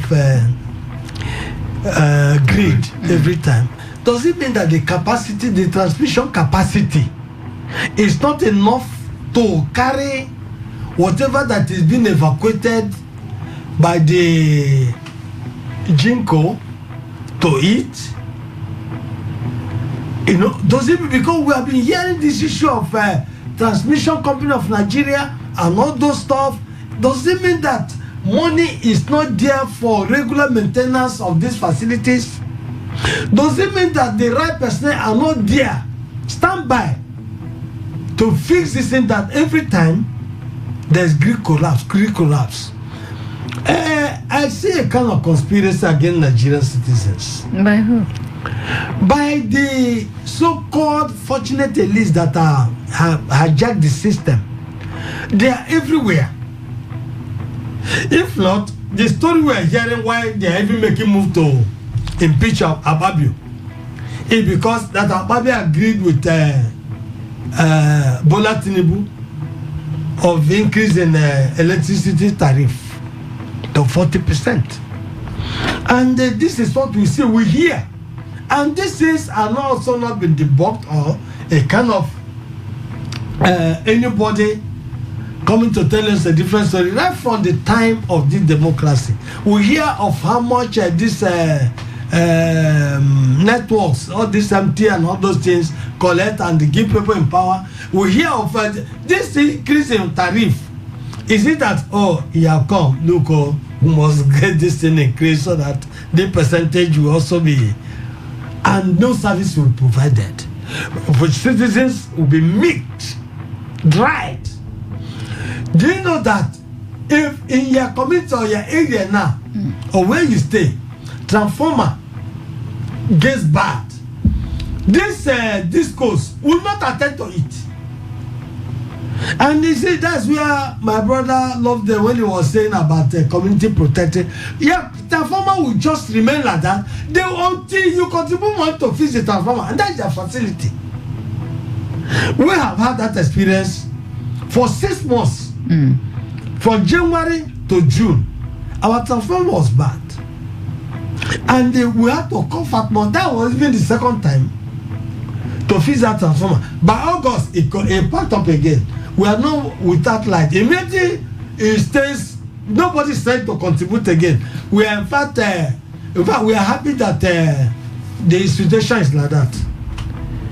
You know? So, and the law is there. Yeah, we're happy now because nobody comes to give you, but immediately that transformer is fixed now, or we manage to buy transformer from somewhere, they will come and they hit you with estimated billing, adding even the period that you are not with that transformer. And that is what is going on in this country. They can't challenge them. Nobody challenges them. So listen, we should get to a point in this country where we begin to get angry with what is happening around us. If we don't get angry, this society will continue the way we are seeing it now. Okay, let me get back to Chief Lovely Kiri. Yes, some more of the annoyance in you as regards this issue. National grid collapsing. You see, it's only in Nigeria that a particular issue will be a problem for over 2 or 3 decades, and government will be coming out to still talk on that particular issue. For example, you can see the issue of East-West Road. It served Obasanjo tenure 8 years. It served Goodluck and the Yar'Adua tenure 8 years. It served Buhari tenure 8 years. And today we are still talking about East-West Road in Nigeria, and we are not ashamed of discussing about it. So the best thing is, since the road is not important, let's go and get people that can build a wall and build a wall of Jericho so that nobody can use it again. Let's know that that road is closed. The issue of power is as old as this country. At least since independence, we are still talking about power every day. No solution. The question is, how do other countries manage to have constant electricity in their own countries, and Nigeria cannot get it right? I can't blame them. How come somebody who has built a private hospitals will be thinking about how to make a public hospital better? How can somebody who has a very big private school be thinking about what you and I was discussing here about making public schools better? How can somebody who has a factory where they produce generators in China be thinking of how to make electricity better? Because Nigeria is seen as the greatest market where he sells his generators, and it's a public office in this country. How can he think of doing that? For me, the only thing I would say is, government, you see, you have already left us, left security in our hands. If you go to streets in Port Harcourt, everybody, almost all the streets have security. I have gates. They have left the issue of even roads. People now go as far as maintaining their roads. Water, government is not even giving people water. Every house have a borehole. If you go to some areas at night, you can't hear because of the sound of generators. So people are already using independent power in their houses. So for me, government should do what they did in the telecommunication industry. Today, I cannot be going to the street, standing on the line to wait for when Mr. Obidima will finish making his call. Then I will not pay my own 500 naira to make call to anybody I want to reach out to. It was like that in this country, early 80s and maybe part of 90s. Before you could reach out to anybody, you go to garrison, you go to any junction and make calls. Yes. Today I can make calls from my house. Am I not correct? Yeah, thank you. So today I can make calls from comfort of my home, even in the farm. True. They should liberalize and remove their hands completely from anything power, so that let people go and invest. It's about kind of our own climate here carries solar energy.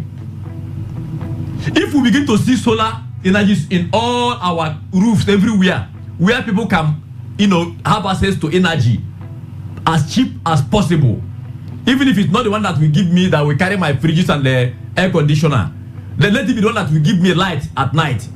You will see that those who are in charge of power holding or whatever will begin to release what they are holding to the nation, so that people will now have access to energy. Okay. When the man was talking here, he asked, how can we industrialize without power? Is it possible? It's not possible. It's not possible. So government must liberalize this sector. Government must remove their hand, must remove their control and policies, their anti-people policies on electricity, so that people can now invest on power.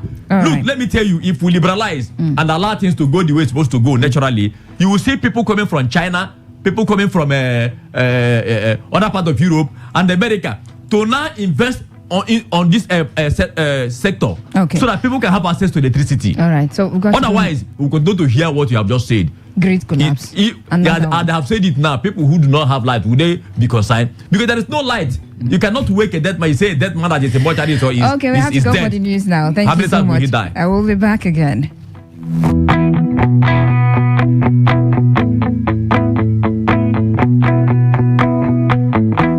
Every day, every hour, when the big stories break, depend on our 24-hour news team to bring you the latest. Today, 95.1 FM.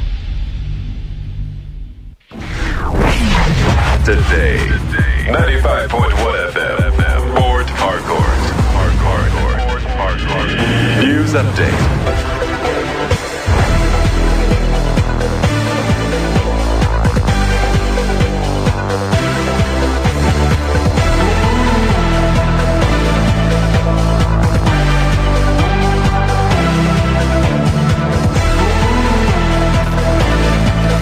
Hello and good morning. Here's a news update on Today 95.1 FM Port Harcourt. I'm Faustina Oputu. Judge Jeffrey T. Gilbert of the U.S. District Court of Northern Illinois has ordered the Chicago State University to release all relevant records pertaining to President Bola Tinubu's admission and time at the university to Atiku Abubakar, the presidential candidate of the People's Democratic Party, within 2 days. Ruling on the civil case filed by Abubakar yesterday, the federal court in Chicago granted the applicant's request to the court, stating that the former Nigeria's vice president had been able to sufficiently satisfy the purpose for seeking the records. In the judgment documents, Judge Jeffrey Gilbert also ordered the disposition of designated CSU officials within 2 days after the records have been released, noting further that the process can be conducted during the weekend if necessary. Some members of the ruling All Progressives Congress have accused President Bola Tinubu of lopsided appointments in his administration. The APC members under the banner of Progressive Change Ambassadors of Nigeria said that mainly people from the Southwest region are being appointed to top positions by the president. In a statement by the PCAN Executive Director Abdul Karim Obedah, the Secretary Mohammed Awal, the group accused Tinubu of ignoring competent and qualified individuals from other ethnic groups in the country. The APC group further urged the president to ensure balance in coming appointments. The report of plots to remove Senate President Godswill Akpabio from office has assumed a new twist. This follows indications that about 10 former governors in the upper chamber and a coalition of civic organizations are now calling for his impeachment. Some pro-Akpabio senators were said to have embarked on a troubleshooting mission to their colleagues yesterday, while some are reportedly contemplating getting the Abdullahi Ganduje-led All Progressives Congress APC National Working Committee involved. Meanwhile, the anti-Akpabio senators have described the earlier reports of planned impeachment as fathom. However, parliamentary watchdog, the Coalition for Parliamentary Democracy, have asked the Senate President to step down, having reportedly fallen out of favor with his colleagues in the Senate. Controversial businessman and senator representing Ondo South constituency, Jimo Ibrahim, has appointed 100 personal aides. Ibrahim made the announcement in a statement. The aides, who are to serve as the lawmakers' personal assistants, were picked across the 6 local government areas of the senatorial district. Letters of appointment are due for presentation to the appointees today. The list excludes 5 statutory aides, which had earlier been appointed by the controversial businessman. As provided in the National Assembly Act, each lawmaker, excluding principal officers, is entitled to 5 aides, including 1 senior legislative aide, 2 legislative aides, a personal assistant, and a secretary. And on the foreign scene, Azerbaijan says its military measures in Nagorno-Karabakh are continuing for a second day, having launched what it calls anti-terror operations in the enclave. It says it will not stop until Karabakh's ethnic Armenians surrender. Tensions in the South Caucasus have been high for months around the breakaway region, recognized internationally as part of Azerbaijan. Azerbaijan and Armenia last went to war 3 years ago. In a statement, Azerbaijan's defense ministry said military equipment belonging to the Armenian armed forces had been neutralized, including military vehicles, artillery, and anti-aircraft missile installations. Nagorno-Karabakh authorities said 27 people have been killed, including 2 civilians, and many more wounded since the offensive began. And that was the news update on Today 95.1 FM Port Harcourt. Good morning. Thanks for listening. I'm Faustina Oputu.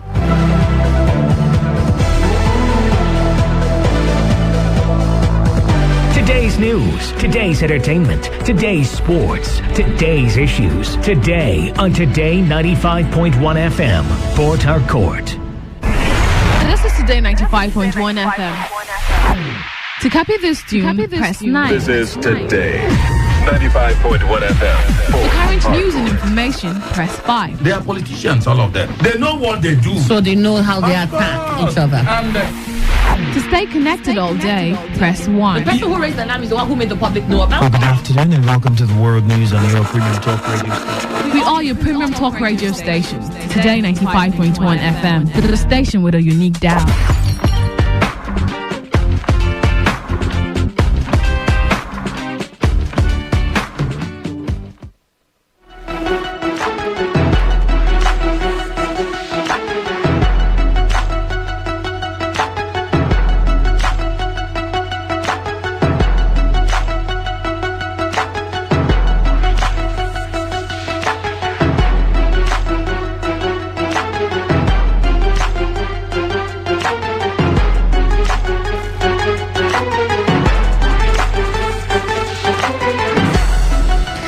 You're still listening to Today 95.1 FM. This is still today's quest, but right now we have a guest in the studio, and it's 7 minutes gone past 10 a.m.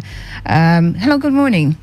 Good morning to you. So a guest from African Town Land and Properties. Good morning once again. Yeah, good morning to you, and thanks for having me. Okay. So your name and... yeah, my name is what Remedy. Goodies you have for us? I have actually been coming here with great goodies and, great offers from African Town and Properties. Amazing. Yeah. So today, as always, yesterday I missed out here, but today I'm back here, and with great news as always. African Town and Properties is always amazing for you.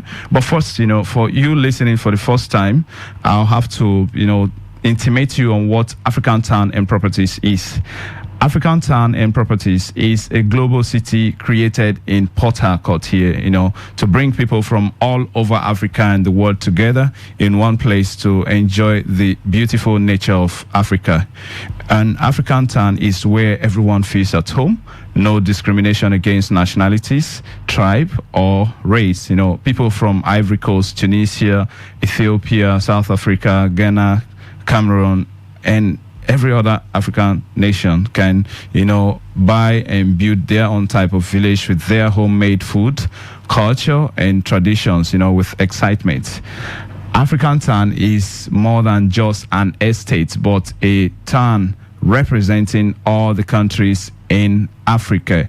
And the uniqueness with African Town is, so amazing. We've been in town for over 4 years now. Our head office is located along Lagos-Ibadan Expressway in Ogun State, and we've been giving out great offers. But we are on the extra plot allocation promo, We just rounded up the Ember Month promo, but let me use this medium or now to say a big thank you to all our amazing customers, our amazing clients, and you who have indicated interest to jump on the train of African Town and Properties. Today we celebrate you, we appreciate you, and we encourage you to further do a lot about your purchase with African Town and Properties. Away from that, now there is good news for all our clients. We've started allocation for I think close to a week today. Allocation, if you've bought our lands, this is to inform you that allocation has already been ongoing, and our allocation time starts from 1 p.m. to 4 p.m. every day except Sundays, and this is going to be an everyday thing, like I said. Come to our office today at number 47 Emmanuel Plaza along Port Harcourt to Wiri Road inside the Kwere local government area of River State. Our extra plots promo, goes thus: buy a plot of our land for 500,000 naira. 500,000 naira. Buy 6 plots and get 1 free plot. And this is the deal. Come for the free plot allocation before making payments. And this is after you've indicated or you've shown interest of about 95% or 90 or 95% of purchase. You are going to buy the 6 plots. So we don't mind giving you the 1 plot first. Okay. Yeah. Before you can start your payment, outright payment or, part payment. So come to African Town today at number 47 Emmanuel Plaza along Port Harcourt to Wiri Road inside Omagwa, Ikwere local government area of River State, or you can call us from wherever you are on 0703 103 2297 0703 103 2297 or 0701 174 3262 0706 674 3297. Please remember, I've always been saying, when you are making your payment, please don't pay in cash. We don't accept cash. When you get to our office, we'll give you an account detail of the company. Then you have to do make payment to the account straight up. We don't accept cash payment, to avoid any back and forth. All right. We are available for purchase and inspection. Reach out to us via text, phone call, WhatsApp message, or even WhatsApp video call. The unique thing about this WhatsApp video call is that you can stay at any corner you are, wherever you are, in your office, at home and wherever in the market. Then we do African Town and Properties. We schedule a time with you. Then we'll go to the site. Then we do a WhatsApp video call. Then you see the land for yourself. Okay. If it is good for you to purchase, yeah, great. But I trust African Town and Properties. We have great lands, we have great properties. So you see it yourself. We don't have to fold our trousers or whatever we wear, or you carry your gown off to, avoid it being stained with water or being wet. So African Town and Properties is located at number 47 Emmanuel Plaza in Omagwa, along Port Harcourt to Whale Road inside the Kwere local government area, or you call us on 0703 103 2297. 0703 you need to be a bit slower when you're calling the numbers. 2297 or 0701 174 3262. 0706 674 3297. For details and clarifications, you can buy and develop our land for residential or commercial purpose. There is also another town inside African Town Omagwa called South Africa, and this with ₦1 million you can own a plot of land there. And why is this ₦1 million?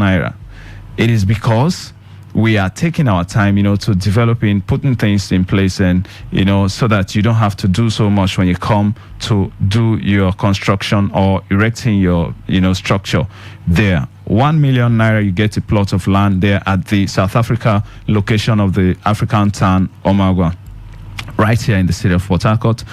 Also inside African Town, there is a space that have been, kept aside for the famous Alaba International Market, the Port Harcourt branch, where your economic activities, will be enhanced in a premium way. So come to African Town today at number 47 Emmanuel Plaza, along Port Harcourt to Whale Road in Ikwere local government area. You can call us on 0703 103 2297. 0703 103 2297 or 0701 174 3262. 0706 674 3297. The uniqueness about African Town and Properties is top notch. But I've mentioned a couple of it, and I'll also still continue on that. All our land is dry, and you don't have to spend so much to rehabilitate the land before developing it properly. And you can erect any building of your choice, either for commercial purpose or residential. Once payment is made, you get your land within 24 hours. And once you have made your payments, all necessary documents are handed over to you. Free deed of conveyance and survey plan, no charges at all. African Town is just 10 minutes drive away from the Port Harcourt International Airport. No additional fee payments like machine grant and others. We have a team of professional drivers, who conveys you to the site for inspection, and that is free of charge. Inspection starts from 10 a.m. to 5 p.m. every day except Sundays. African Town and Properties is deeply into anything land and property related: housing, property consultancy, estate management, and leasing of properties, and many others. You can reach out to us today at number 47 Emmanuel Plaza in Omagwa, along Port Harcourt to Whale Road inside Ikwere local government area, or from wherever you are. Call, text, WhatsApp, or do a video call via the following numbers: 0703 103 2297. 0703 103 2297. 0701 174 3262. 0706 674 3297.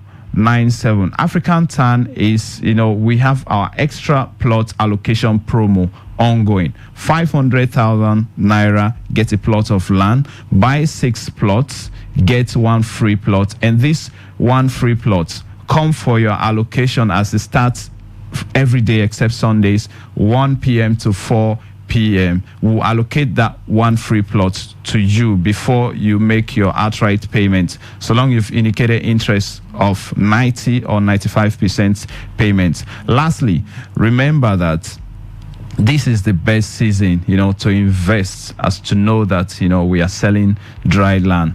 Come to African Town and Properties today. All right. Thank you very much for coming. Thank you for having me. All right. That's our guest from African Town Lands and Properties. Stick around. It's still today's quest on Today 95.1 FM.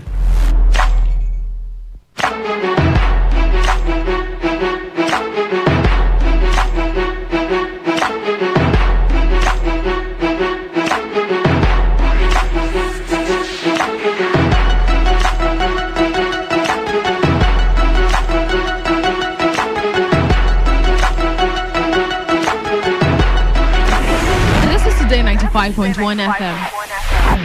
To copy this tune, press 9. This is Today 95.1 FM. For current news and information, press 5. They are politicians, all of them. They know what they do. So they know how they attack each other. To stay connected all day, press 1. The person who raised the alarm is the one who made the public know about it. Good afternoon and welcome to the world news on your premium talk radio station. We are your premium talk radio station. Today 95.1 FM. The station with a unique dial.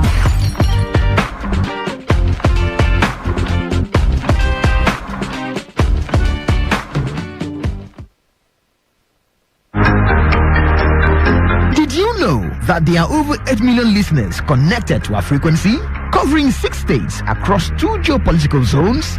Take advantage of our reach and advertise your products, services, events, and businesses on Today 95.1 FM. Get value for your money as millions of people get to know about your business. Give us a call now on 0818-389-2850. Again, 0818-389-2850.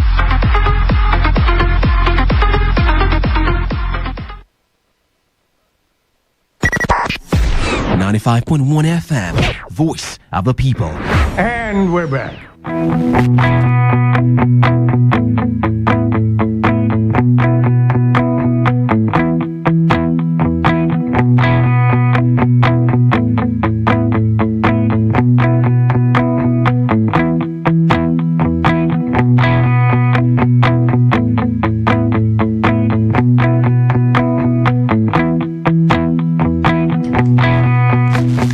All right, 21 minutes past 10 a.m. Before we turn our attention to Club 401, let's take some comments and messages from our conversations earlier, okay? I think we'll begin from WhatsApp. All right. Well, let me read out the WhatsApp line officially to you so you can send in your messages, text messages, and WhatsApp messages. All right. And of course, you can head over to Facebook, Today 95.1 FM, and drop a comment there.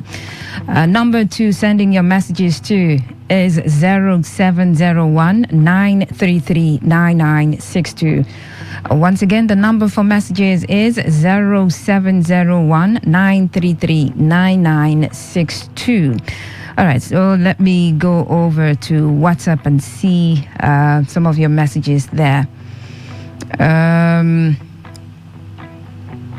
All right, this one says, to me, just a pity most of you will come on air to tell people that government schools provide security in every project they build. If someone like Iman Obidima could support the vandalization of government property on the ground that support the vandalism. No, they didn't. They said government should provide security. All right? The ground that government did not provide security is very bad, if I may ask. So is government in that community? As a chief not part of the government, please let us try and change our mindset towards government. I know that the government also have their own quota of blame from James Port Harcourt. Well, it's that the government has a bulk of the blame to carry on its shoulders. My brother, okay. It's all right. Dangote refinery will even worsen Nigeria's situation. A secret our leaders don't want us to know. I see most of our leaders to be stakeholders in Dangote company. I'm Rufus. Okay, Rufus. Thank you, Rufus. And this one says, I sincerely feel for the ordinary citizens of Edo State who are suffering from all this political difference between the governor and his deputy. Okay, I did take that headline. It's now obvious that governance has now been abandoned as a result of this misunderstanding between Governor Godwin Obaseki and his deputy. This is from Christian Williams from Igboiche. All right.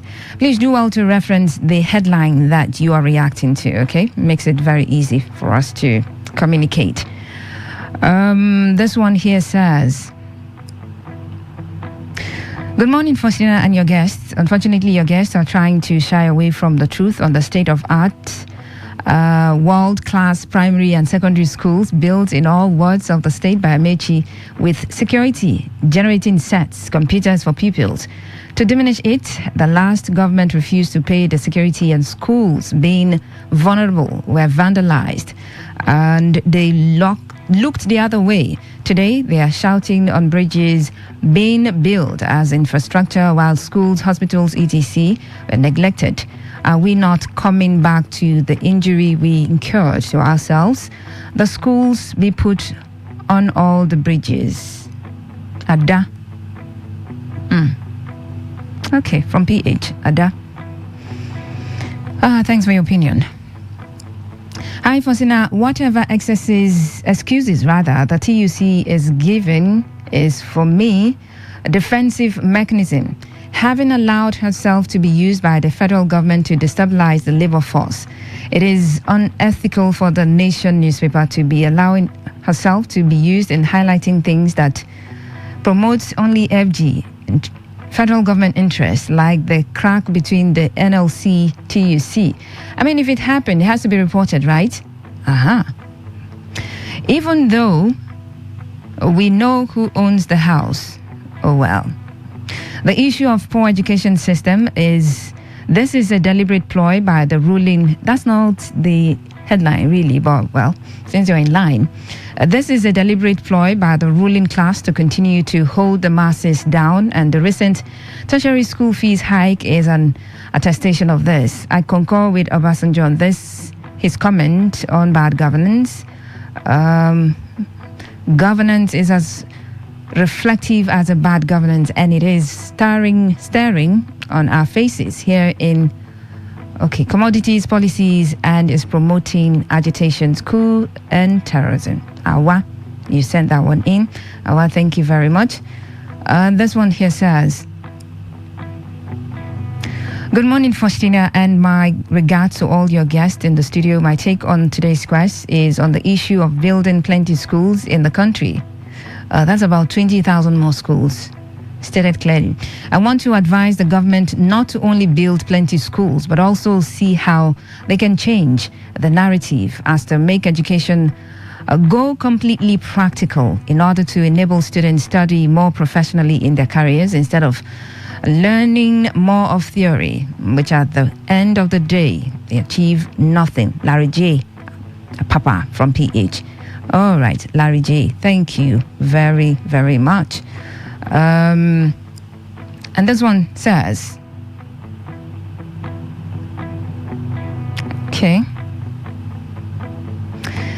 it's a privilege to be on this platform. The challenge of our nation is nothing but corruption and apathy. Whether the educational system, oil sector, labor, power, etc., let the issue of corruption be handled, then we're on the path to recovery. Anthony Osakwe, thank you so much for joining us. But just in case of next time, you need to reference a particular headline that you are reacting to. But thank you very much for joining. Let me go over to Facebook and see what we've got there. Have a few minutes to do this before the next item on the show. Okay, let me see now.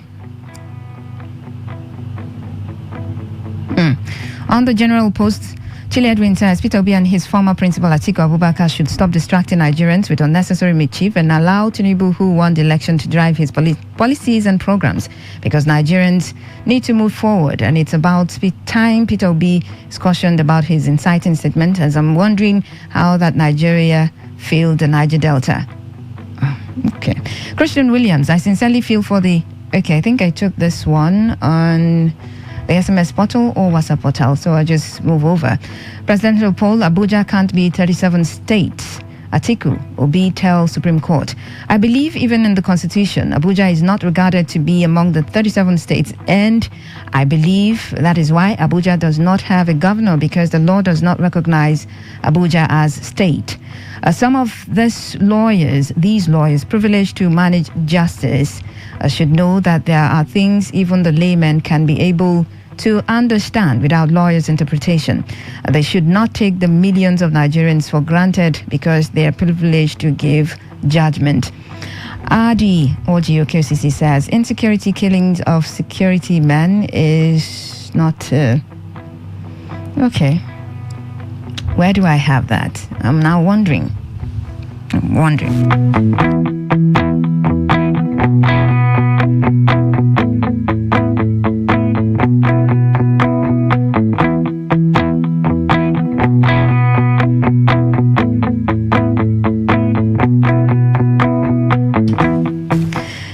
Okay, on the opinion poll post, Chile Edwin says UBEC should do more actions than words, because our policymakers like rhetorics than solving problems, as it's expected that a national grid can develop faults, but what is required is urgent attention and quick restoration of power whenever it happens.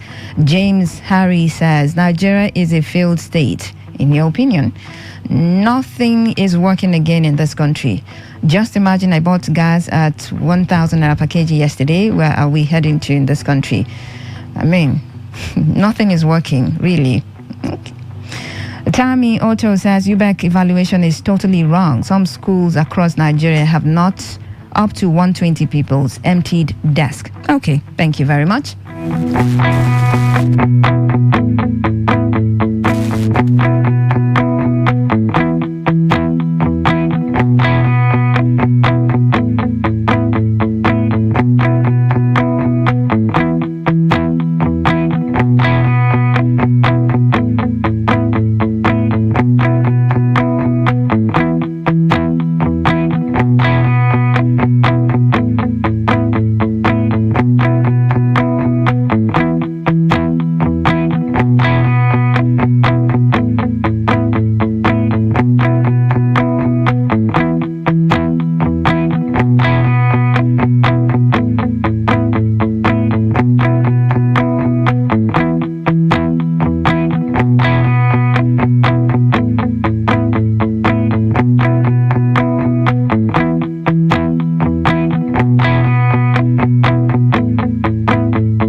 Today 95.1 FM. To copy this tune, press 9. This is Today 95.1 FM. For current news and information, press 5. They are politicians, all of them. They know what they do. So they know how they attack each other.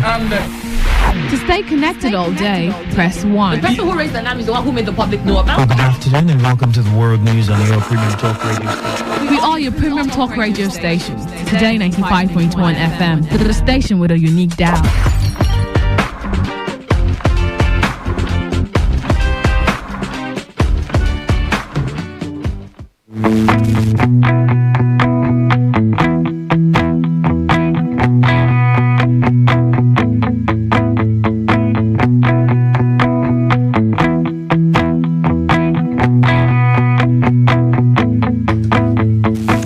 Okay, also it's 10:32 on the clock, and time to turn our attention to Club 401.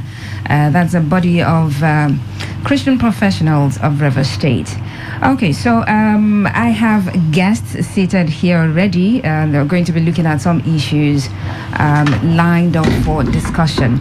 I have joining me this morning in the studio Dr. O.N. Iragonima.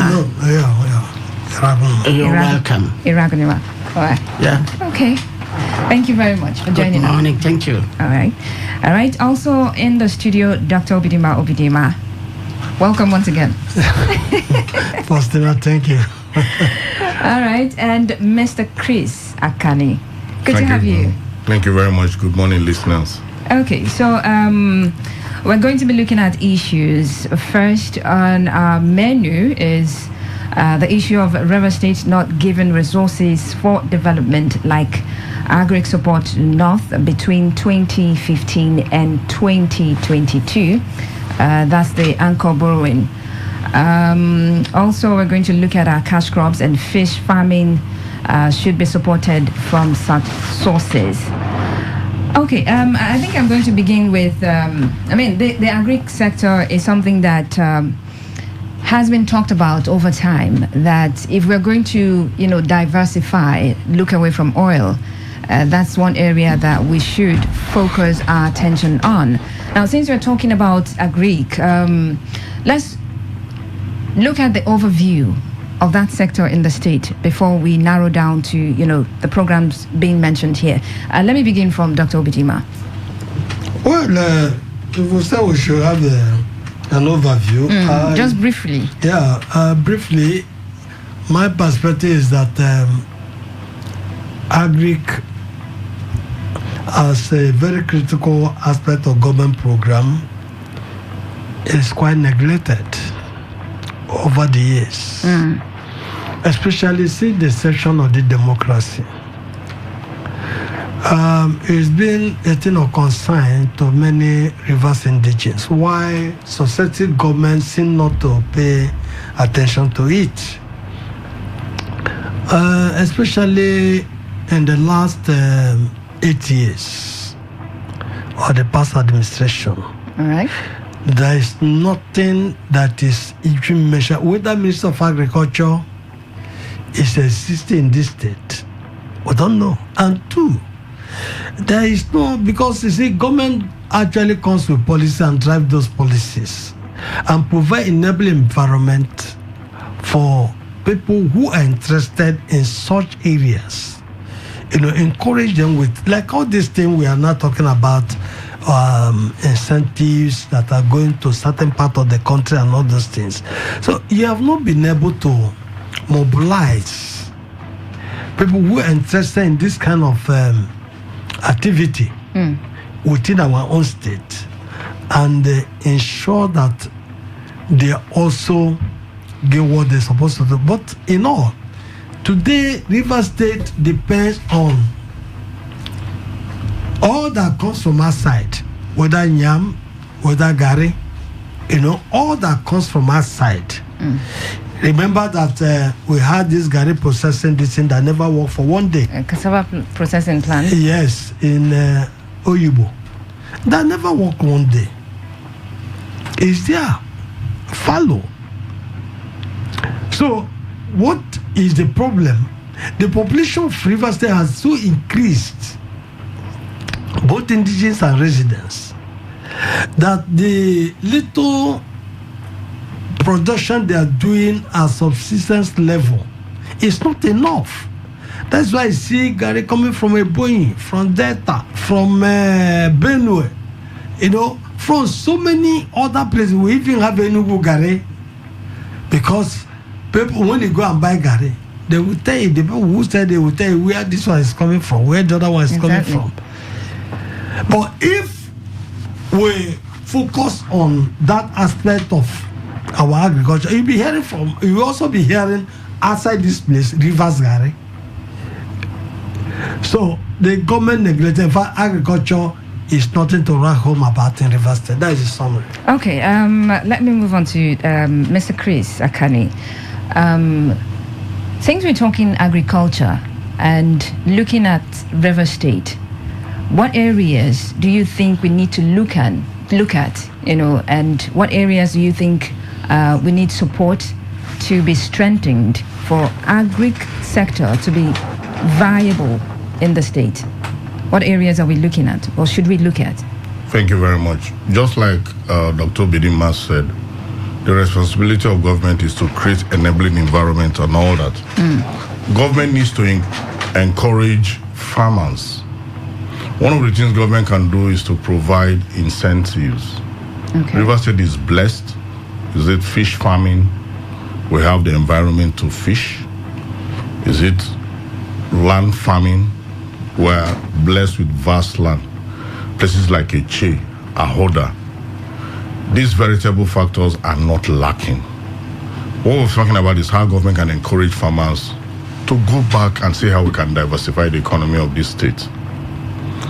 Abroad, those that intend going into farming, government supports them with equipment, inputs, funds to encourage farmers to be able to thrive in their business. I could recall during the military days, there was a program like School to Land program. Oh yeah. Where young school leavers were harvested at the end of secondary institutions and all that. And that program worked out very well. People became gainfully employed. And thereafter, after the program of training, some of them went solo and became farmers, and they did very well. So that's what I was saying. There should be a U-turn on this mono economy thing. Government has a lot to do. Land acquisition, support with inputs, equipment, and necessary credit facilities for farmers to go back to business. I believe that River State will be self-sufficient in food if government plays its role. Our people are ready to work. What they need is the encouragement that will help them grow in this aspect. I think that's what government needs to do, and this is the time. Okay. So, Dr. Ira Gundima, this encouragement, in what ways do you think this encouragement should come in form of? Well, honestly speaking, the Bible is right. It says, without a vision, the people perish. First, the vision is to know that hunger is not waiting for anyone. Today, we managed to get food from the north, from the east, from the west. Tomorrow, if there is any problem that creates an obstacle to the influx of food from these places, what will happen to the populace? And that is why I'm talking of a vision. When River State started, Alfred J. Tespiv had Gulf fisheries that was actually going for deep sea fishing. Gulf fisheries in River State as far back as 1971, 72, 73. Gulf fisheries was really thriving. They go into the deep sea and catch the fish and bring it upland and sell. They have quite a number of fishing boats as far back as 70 something. Now you can imagine a River State that depends on ice fish, okporoko, and all the manner of fishes that are coming from various places. Whereas God has so made a commonwealth of fishes. The fishes are in the deep sea. They won't stay in Nigerian deep sea. They will migrate to other deep sea if you don't catch them in your own place. And so that which should have been our wealth is being taken over by others to make them healthier. Now, when you talk of agriculture, it has many factors. And I talk of a vision. Are the people really thinking that one day we can starve to death? That one day there will be no enough sufficient food and that all these malnutritions will come over again? For example, during the flood period, rice did not come in, yam did not come in, tomatoes did not come in, onions did not come in, even carrots did not come in. And then you go around the market looking for any of these items and they were not there. A government that has a vision will look at the populace and the population and say, what do we really need to feed our population? Self-sustenance is the target of every government.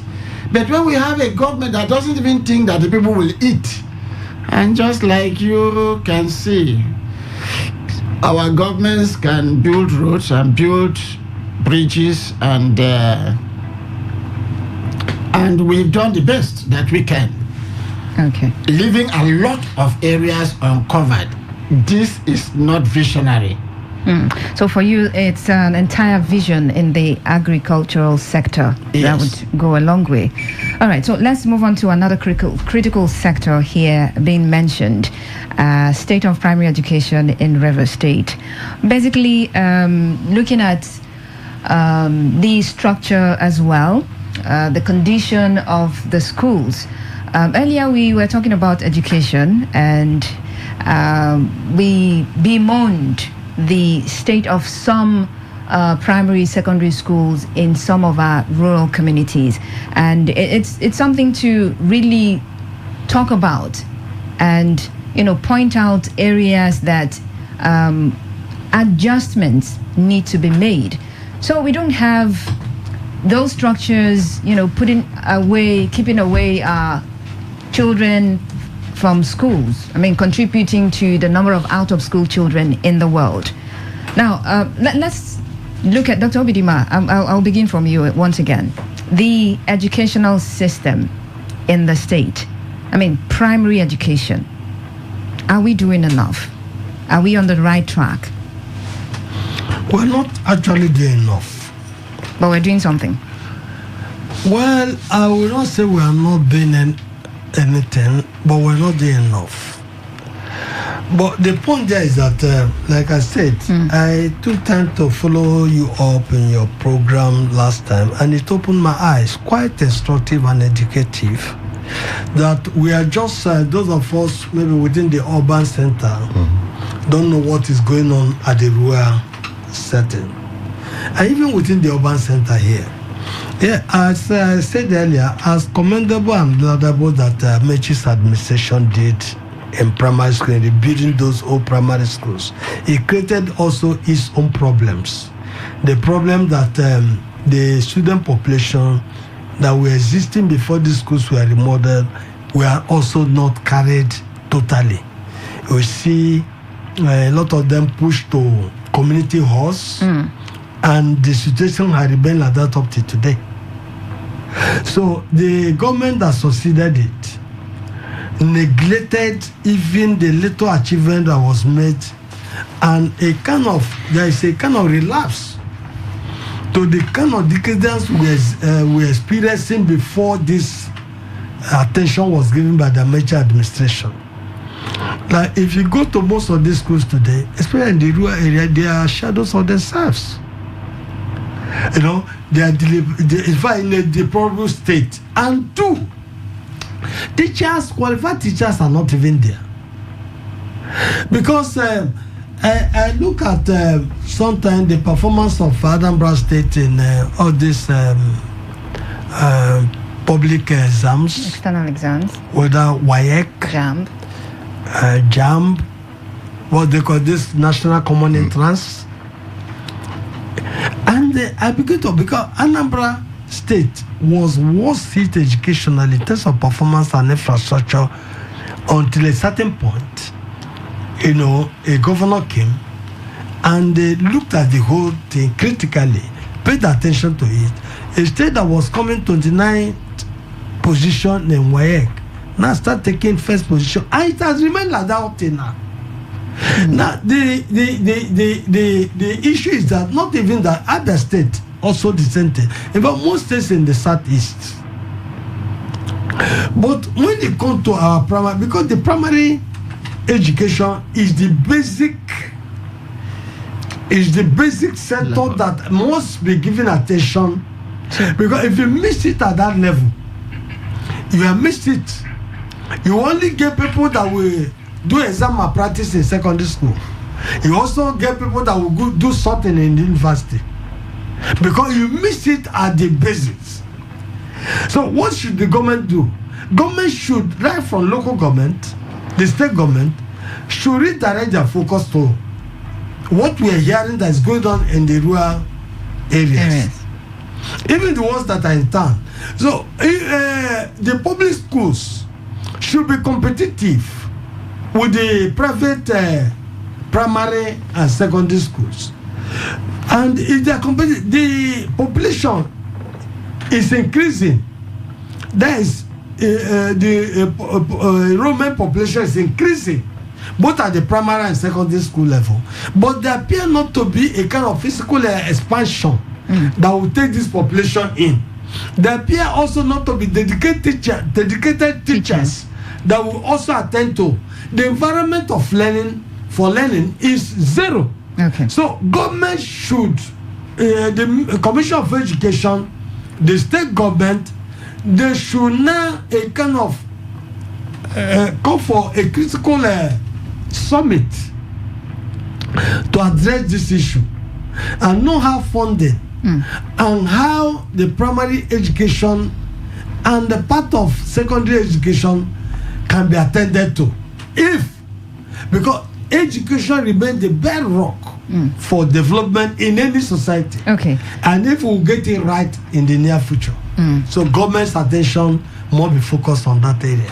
All right, talking about getting it right, I mean, growing up, I hear, the ones our fathers, say that in their times, education was better, meaning there was something they did right that we're not getting right at this point in time.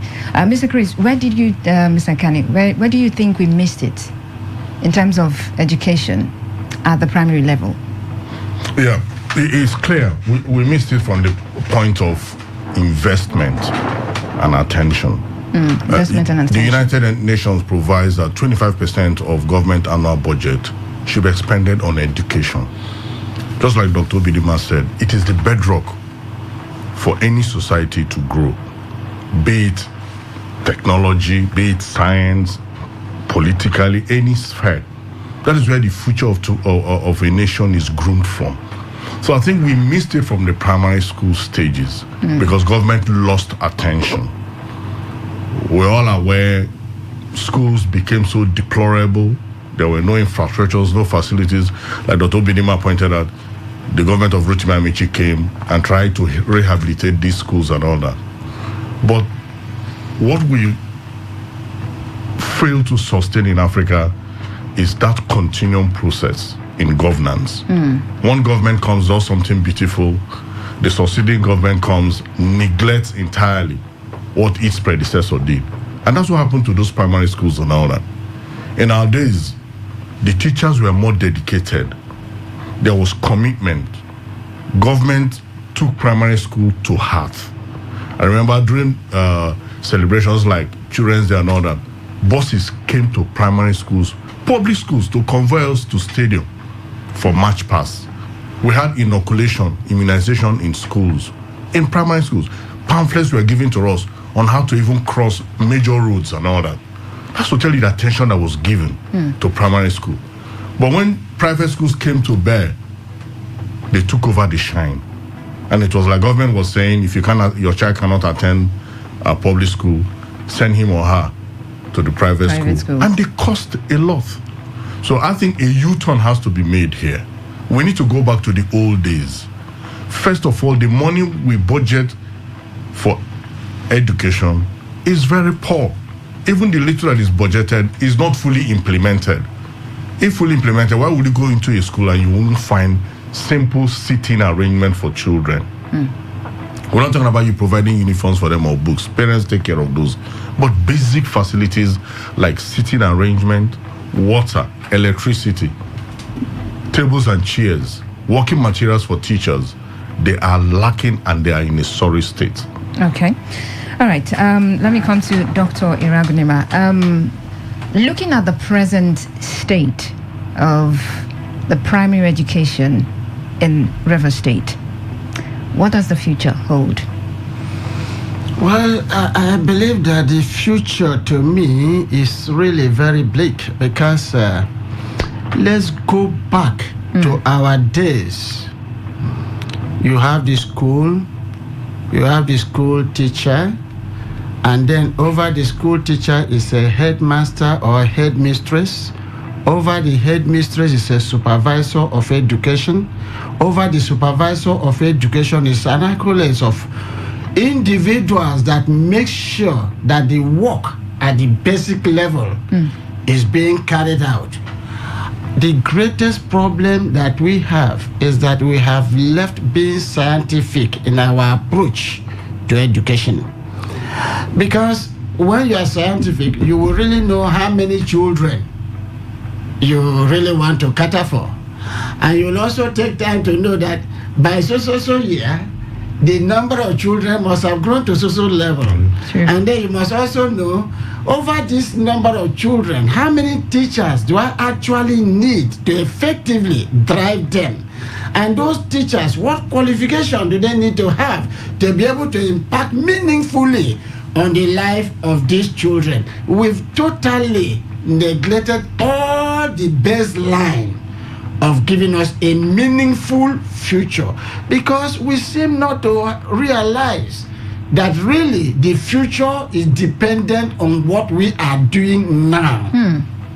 Until we get to realize that, we will not get it right. Because let's go back to our various communities. We say, oh, teachers were more dedicated. Those teachers had a specific number of children that they were catering for. Today, the teacher comes to the class and the class is overflowing. In fact, he doesn't even know his students. In my days, my teacher knows me. He knows my name. He knows when I didn't come to school. And he's ready to call my parents and say, so child did not come to school. What are we doing today? I think we need to go back to the nitty-gritties of planning the future. You see, we in Africa, we are concentrating more on ourselves.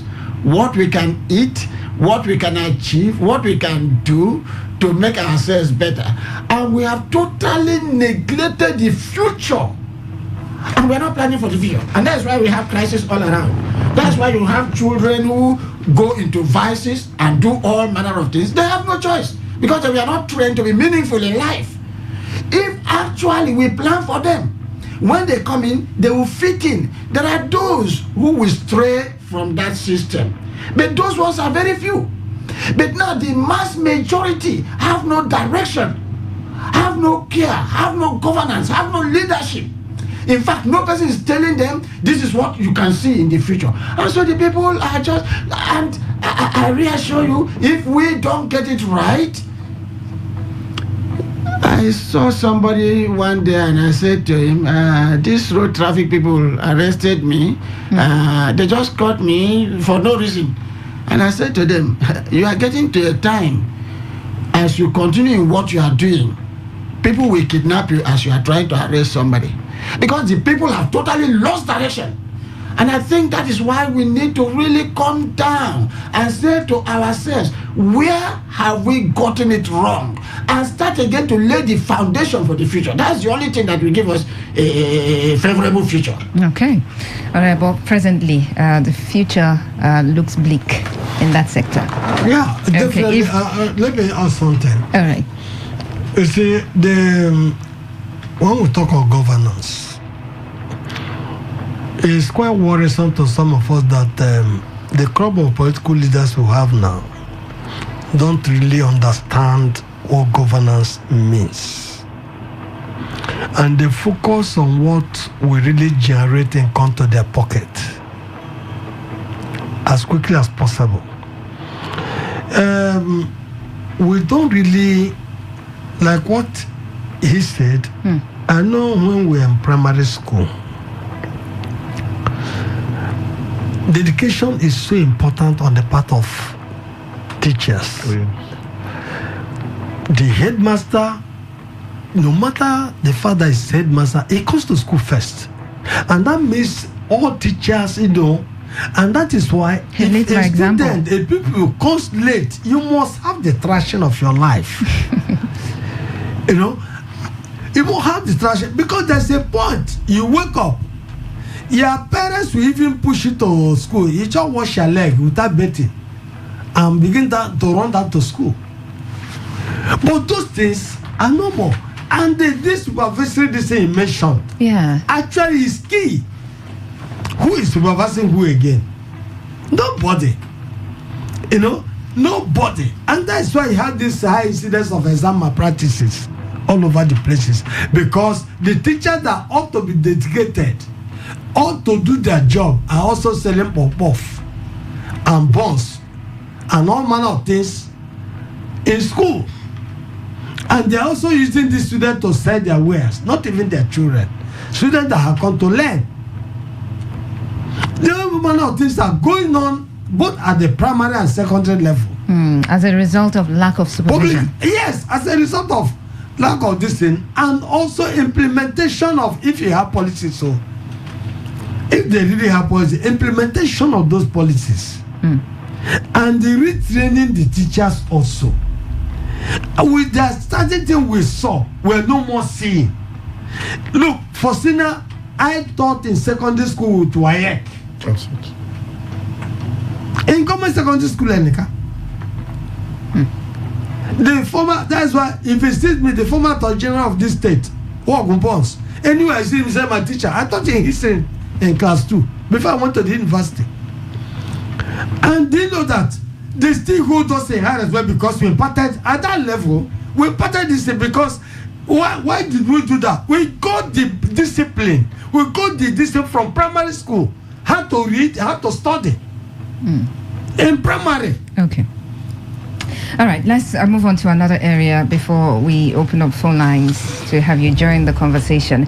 Now, let's talk about the need to develop the capacity of the people. Oh, well, it's been said, we need human capacity development here and there, the need to develop people in various skills and empowering them, and of course, enhancing the capacity of civil servants for productivity. There's a whole lot when it comes to developing the people. How well are we faring, and to which direction do we need to go? I mean, because sometimes it seems as though the leaders we have, it seems like they don't have a particular direction that they want to go to. Sometimes they have it, but going towards that direction is a problem. So what do we need to do in this regard? Which direction do we need to go? Let me begin from Mr. Canning. In terms of, developing humans, in terms of empowerment.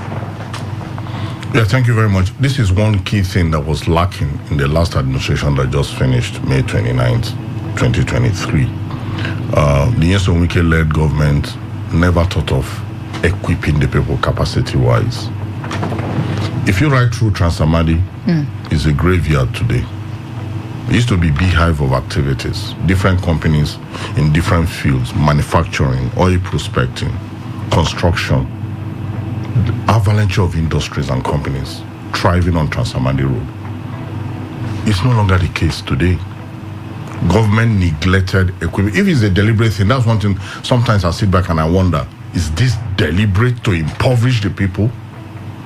You go to the civil service, no promotion, no intakes, no seminars, no capacity building sessions for civil servants and all that. It's worrisome because I believe even in the civil service, seminars could even be going on, trainings, post-retirement. What would life be like? How would they be engaged by the time they get retired? They could be contributing something to the economy as well and the society. Government neglected all these. But I think this present administration, and it's one of the things my club has suggested to the present government led by Sasim Fubara, that government needs to look into human capacity building. I'll go back to the military days when we had things like school to learn. Government encouraged SMEs. Loans were given out. Skills acquisition was on. I remember places like the National Directorate of Employment, skills acquisition programs that were on. Government can go back to all these and see how they can equip individuals that are interested in one trade or the other. And in so doing, we can get a whole lot of youths out of the streets that are into all these crises and numerous crimes on our society. If only this government would listen. Because the economy of the state shouldn't rest only in the hands of government. The private sector should thrive. I tell you, there's quite a lot of people that have ideas on what they can do, but just that the government is not looking at this direction. And I also think there are a lot of companies that are looking forward to coming to invest in Rivers State. All they need is for government to create enabling environment. The private sector is ready to invest, but how can government prepare the grounds for them to come in? Like I said, the Trans-Savannah is a case in point. And these companies can expand their frontiers and get into the hinterlands. Places like Ahoda, Eche. Agriculture can thrive in Eche, it can thrive in Bori. Fishing can take place in Bonny. If only government can encourage people. There are people that are ready and have ideas to invest in these sectors. But like Dr. Ragnima said, vision matters. What is the vision of this government? That is key and important. We have submitted these write-ups, and I pray the present leadership looks into them and make a U-turn and look at other directions that the previous governments did not look at. Equipping the people economically is important, and government can equally reap at the end of the day, because this establishment will pay taxes to the government. Okay. All right, Dr. Agnema, let's look at the civil service. It is the engine room, as they call it, of government. How can the civil service in the state be enhanced for better productivity?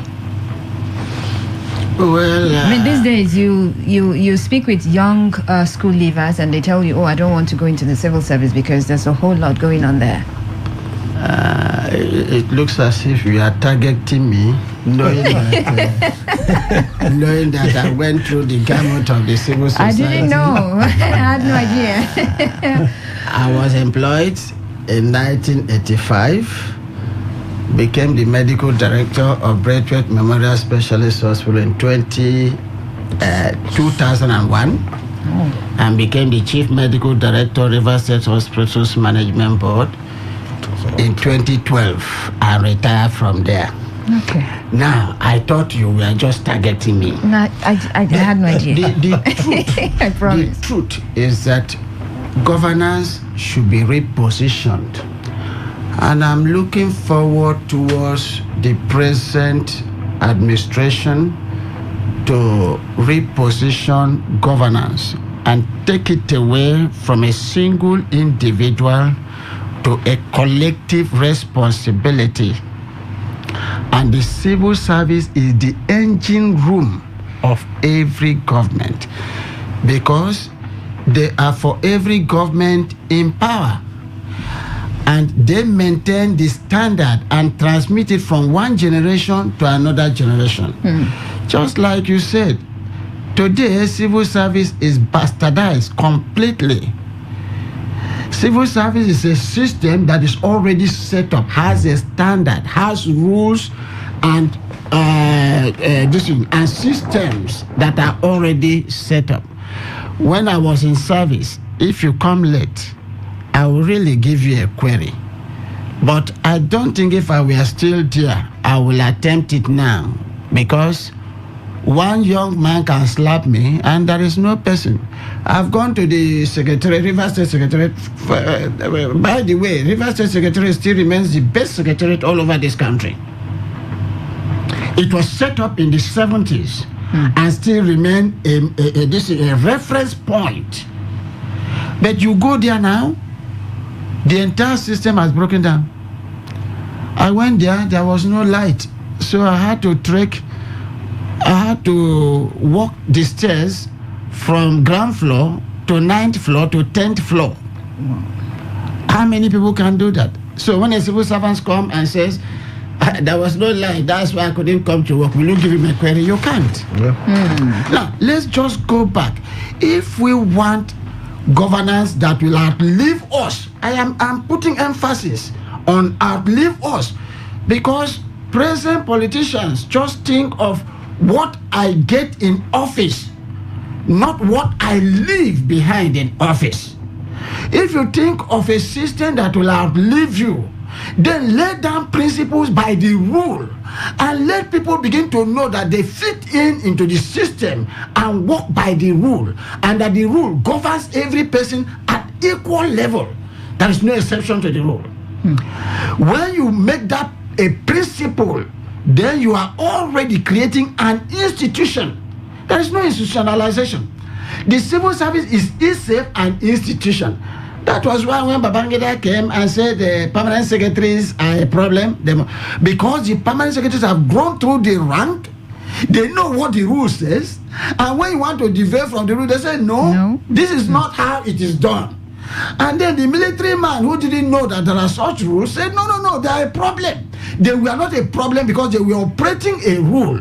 If you think that what they said is wrong, go back to the rule and say, no, this is what the rule says. And then you now begin to see a system that will sustain any governance and make us to be a people. My problem is that today we go to castigate the white man. You say the white man is our problem. He has done this, he has done this, he has done that. Now, the white man is not a problem. The white man has given you a system. How did you develop it? How did you sustain it? How have you contributed? I learned some people telling us Trump said we are a shithole. I said I don't like that Trump said we are a shithole. But look at it very well. Is it right? And if you look at how we behave and how we do things, we created the situation for ourselves. We made ourselves shithole because there's no contribution. Go to River State Civil Service today. There is virtually nothing that is orderly. Every person is independent on his own. I don't even know whether they still give people queries.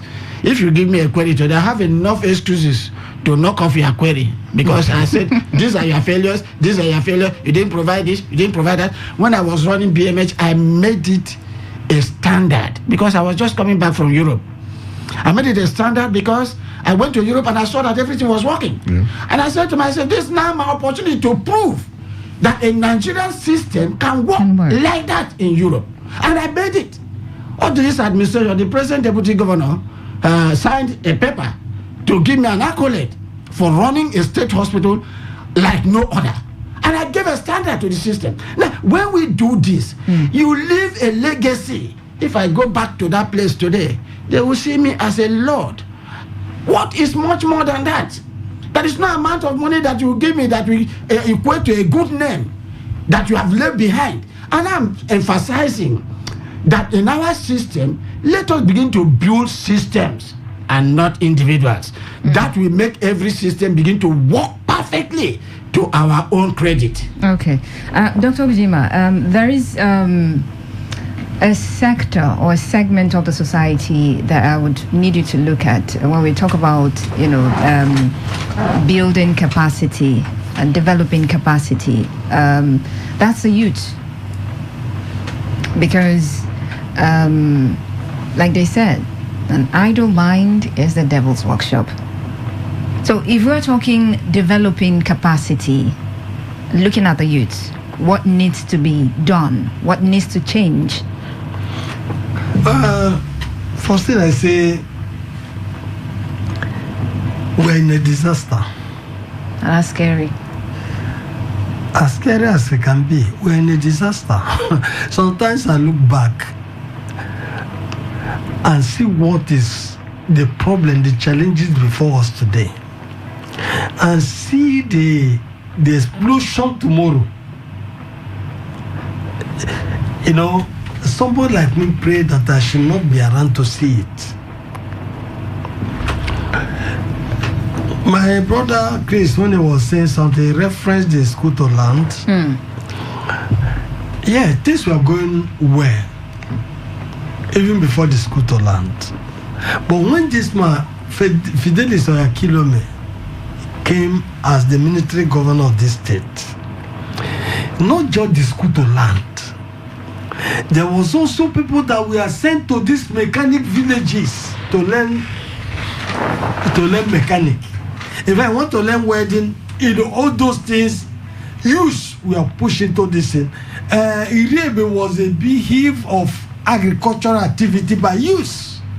In fact, people come and beg you on the road, beg you, come and buy chicken, come and buy plantain, come and buy corn. As we are coming back, we close work around 4 o'clock. You are faced with people who are calling you to come and buy this and that. The money was finished. So the capacity of use we are really channeled and also enhanced, especially in this skill acquisition and agricultural medicine. It was not sustained. And I think that place, that site, maybe they are using it to build estates and all those things, because that is one thing with all the political leaders. They come, their focus is land they will share. You know, it's not for agriculture, it's for sharing. Now, do you know that if you see most of those posh houses in Port Harcourt today, just approach the people that constructed this and what kind of people you employed as laborers and masons, tilers.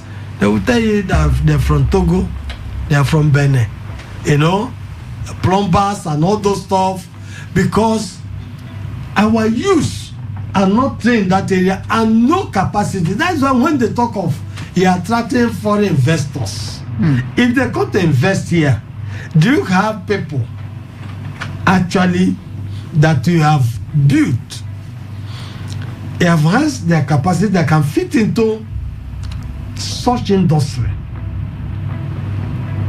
And not even look, there is a whole problem. How many of our youth here today are plumbers?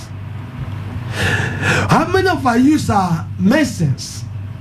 Because those days, as a mason, they train you how to lay a block, how to plumb it, and then before you even start, calling yourself a mason, you must have a trade test. You must go through all these things. In fact, that is even what created something like a government vocational center in Port Harcourt. It was a program where they do so many things, and you see, as they're graduating there, even Shell is employing them. But do we have such structures again? No. They're no more there. Even if they are there, if they come out from such school, how do you retain them? How do you enhance their capacity? How do you ensure that they are also useful to the economy of the state? So capacity building is key. Is it we have come to a kind of governance system where people are we are discussing this thing outside before we came here. We talk of every time infrastructure. This they do infrastructure, and they cannot really understand what infrastructure means. Even what you are talking is about infrastructure. When somebody constructs road, he has done. In fact, it's like everything about infrastructure has been taken care of, and the government is not deploying the resources where they should deploy resources, and these youths are growing in their numbers every day, idle, doing nothing. And what industry? The only industry that have been created in this state is Togre industry, that they use during election, and after election they dump them. They create all manner of problems. See what happened in Awoda. How they create is the creation, all the problem creation of the political class. They're in all our communities, all our villages, but no one was trained into any productive venture. Is River State not ripe to say, look, this year we are going to train so number of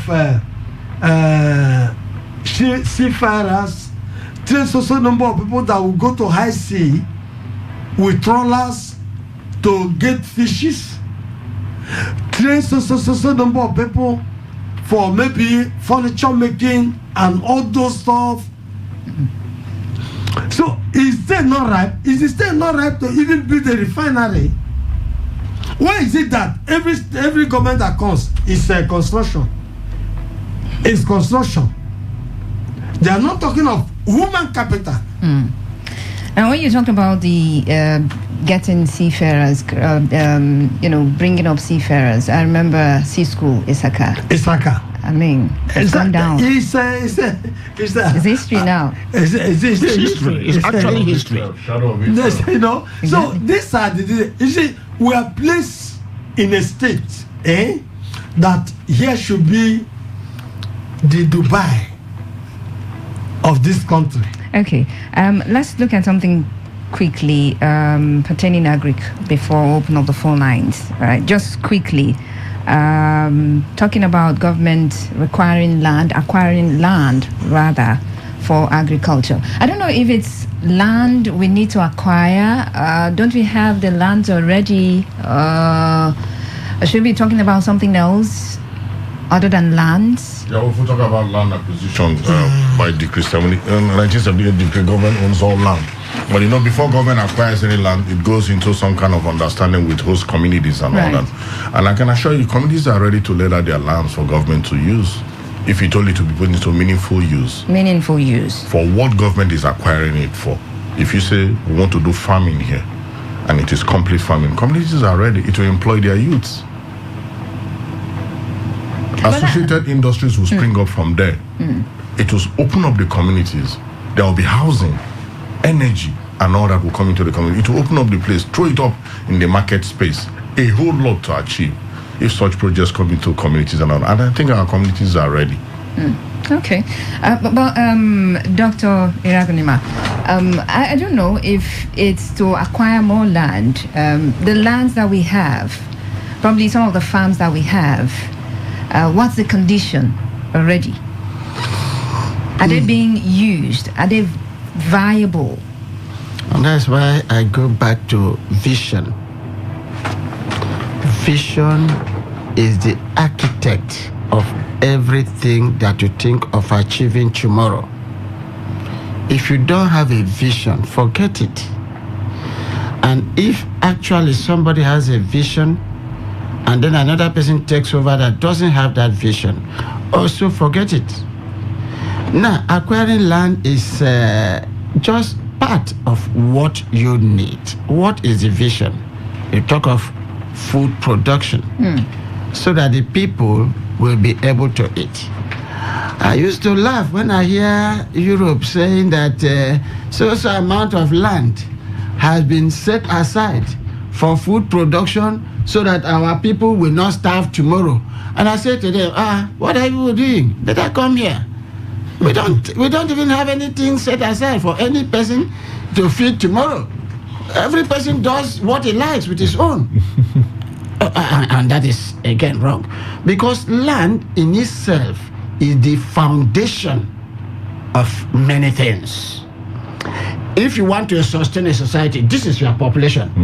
You must set aside an equivalent amount of land that can sustain this population. But that's another problem. Tomorrow. Do we know our size? No, we don't. That's why we are not even planning for it.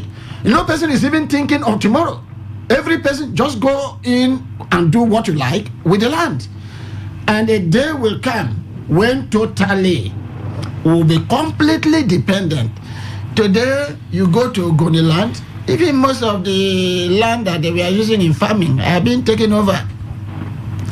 We are not acquiring the land for the development of agriculture for the tomorrow. We are acquiring the land for other things, and we are not even thinking about tomorrow. Because if you think about tomorrow, you will plan for tomorrow. And you will know that you have a population that is growing. And then you will think of how, when I'm not there, how will they feed? How do you sustain them? It's frightening, actually. Okay, you're listening to Club 401. Oh, you want to say something quickly? So open up the phone line. Yeah, the land issue. When we talk of government acquiring land, when we are in the eastern region, before the war, government had farm settlements all over the eastern region, and the agricultural activities are going on massively. Even after the war, there are those things that were still there. Now, today, if you go to a chair, travel through that, you will cry for this state. You see the green land. You go towards Ahoda, you go towards our farm, you go towards Ogoni. Even within the Kwere here, the land is so massive. A kind of calling attention for what? To be used to feed the people. Now, somebody reminded me before we came back to this studio. There was money refunded by federal government to the state. Close to 79 billion naira. It is 70 point something billion. What was that money used for? If we had used that money and acquired land for agricultural purposes, the one they funded for constructing federal. Exactly. Nobody know how that money was used. Nobody offered any explanation. Whether they use it for political campaigns and all those things, we don't know. But if you had deployed that to acquire land for agriculture, we have so many comparative advantage over this cash crop, even fishing and all those things. They know the huge number of youths that would have been even women that would have taken and engaged for food production, which we even produce to the extent that we can export and earn money for the state for other purposes. Okay, so let's open up the phone lines. You're listening to Today 95.1 FM. Of course, this is today's quest, and this segment is the Club 401, the body of Christian professionals of River State. And they are here. We've taken a look at some issues from agriculture, issues in agriculture, to the state of primary education in River State, how the condition is of our facilities or infrastructure, and of course teachers not being available in rural areas. We also talked about the need to develop capacity of people, developing various skills and empowering people, enhancing capacity of civil servants for productivity, and also government acquiring land for agriculture. So you can join the conversation now. Feel free to react to any of the areas that they've discussed right this minute. You can send a text message or a WhatsApp message to 0701-933-9962. And you can call 0817-000951. Just go straight to the point, okay, when you call. Thank you very much. Let me begin with this message here. Okay, while that is opening, let's take some calls. Hello, Today 95.1 FM. Good morning. My name is Frank, calling from Dila. Let me get on that series. Good morning. Let me react on the killing of soldier and policemen. No, I didn't talk about that. We didn't talk about that. Have you been listening, really? Well, thank you. Listen and call back. Hello, Today 95.1 FM. Okay, I missed that one. Do well to call me back. The areas that we've discussed on Club 401, you can react to any of the areas, okay? Hello, good morning. Good morning, Fortina. Mr. Obechima, you're welcome. Yeah, thank you very much, Fortina. Can you hear me? Yes, I can. Go ahead. Yeah, greetings to your guest. You see, they have been able to actually unravel most of the issues that bedeviling our state, especially how to do with education. You see, Fortina, I will say it and I will continue to say that the past administration still basic education in Rivers State. The past administration. But I hope that the current administration will be able to do a different path. Because if you go to various primary and secondary school in Rivers State, it's nothing to write home about. You have deficit in manpower. You have, according to what they say, they are running free education, and there's no provision for interest for running course and others. Just like your guest said, most of the teachers complain of not. Oh, so sorry, lost the connection right there. I don't know what happened. Probably ran out of airtime or network issues. Hello, good morning. Hello, good morning. Good morning, Faustina. Yeah, you're welcome. Good morning. Let me Chibuzo, and this is calling from the Carrying Close.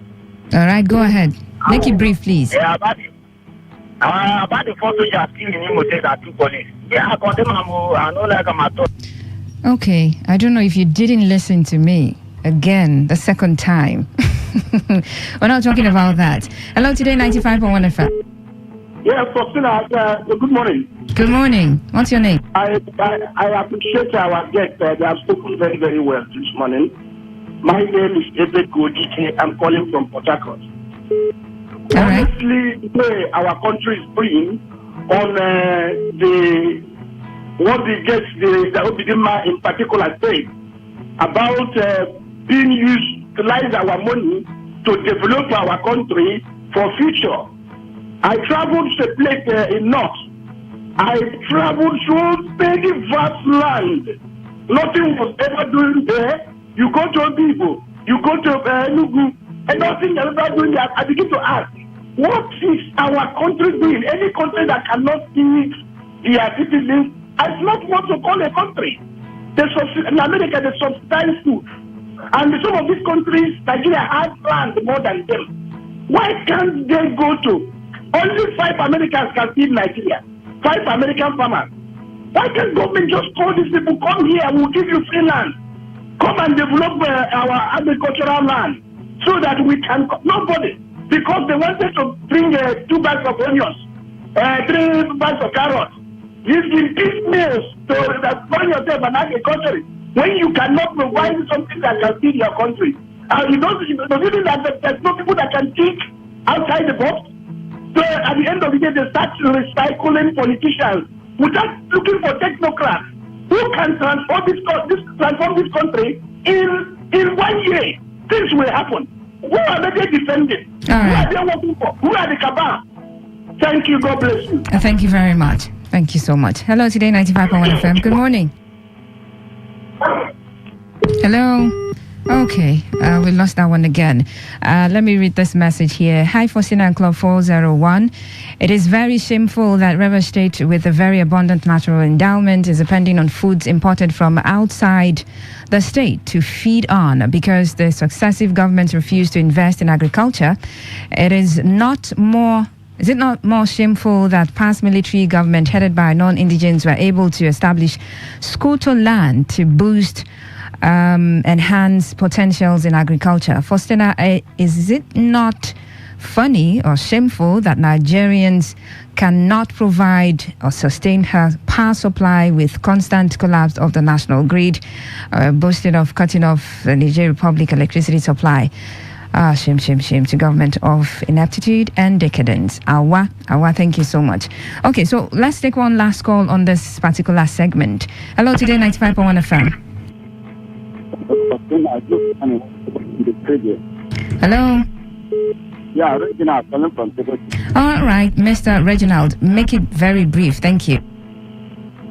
Faustina, I think let me go straight to the issue of agriculture. I think we got it wrong in this country generally when oil was discovered. Because before the advent of oil discovery in this country, Nigeria, we are depending solely on agriculture. And both state, federal government, local government, and even the people were very much engaged in agriculture. But ever since we discovered oil, and looking at it that oil is an easy way of making money and stealing money, that is when we left agriculture, and that is as a result of it. The result of it is what we are suffering today. It's quite unfortunate, and I think have to make a U-turn. Finally, let me ask Dr.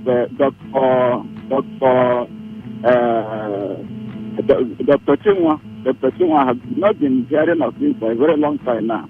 I think he was here yesterday. He was. You probably didn't listen. But thank you very much. Thank you very much. Message here, KM Hospital. Good morning, Faustina and the fantastic Club 104. I commend this club. You have given free advice. No special advisor will give. Okay. And this one here says, Faustina and the guest in the studio, building more schools in the country is not the issue. Can the government provide all the necessary machineries to run the schools? Already built schools. How far they provide for them? Mr. Danla Dinankat. And then, good morning. The government should please, as a matter of urgency, investigate principal of a school. Okay, it's all right. We'll look into that matter. But before I let the guests on Club 401 go, let's do our final parting shots on the show. Let me begin with Mr. Chris Akani. Thank you very much, Rosina. Let me start by correcting the impression. We never said government should embark on building new schools. All we said... No, that's a comment from another discussion. We talk about education, so right. He just put all of them in one text. Okay. On a parting note, like I said earlier on, I want to believe that the present administration will do a U-turn and to another path in governance. We're looking forward to this government undertaking responsibilities that were neglected before now. Capacity building, right, civil service, and the private sector. And of course, equip our schools, proper supervision. And finally, let's go back to agriculture. I remember during Okilo's time, they had an agricultural policy called Aggressive Agrarian Agricultural Policy. And that was to enhance agro-allied industries. Our people can go back to history and find out these laudable programs that were started a long time ago that were neglected. We can revamp them. Places like raising palm, we can plow back resources and bring it back to state. We can also look at the school to learn program if it is still viable and bring it back on stream. Right. And I believe this will mark a new beginning for our state. All right. Thank you very much. Thank you very much, Mr. Chris Akani. All right, Dr. Vidima. Well, the government should roll out a clear-cut economic policy, a blueprint on agriculture, on human capacity development. We want to see these things so that we follow government and interrogate them also where they are failing. This state is in their need of all these things if governance is to be taken seriously. And two, the local government chairman should also wake up. They are getting increased allocations now. Their impact is not felt at all anywhere.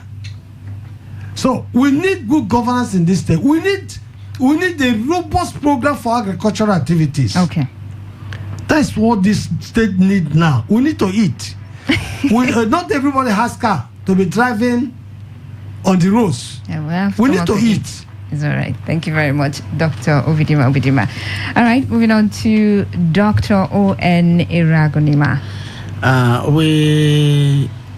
would really advise that we should think more of the future than of the present.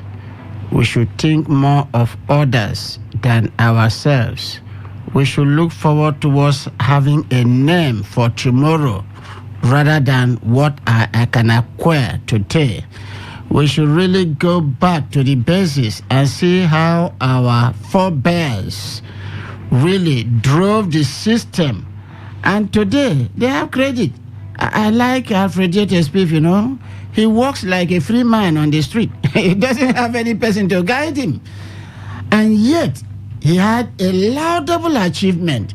Not because he was the most brilliant, but because he had a teamwork. Governance requires a teamwork. All right. And then you really need to get people who can do the work with you, who will do it honestly. Please, let us leave politics after entering government and do governance rather than play politics in government. Okay, thank you very much. All right, that does it for Club 401, the body of Christian professionals in River State.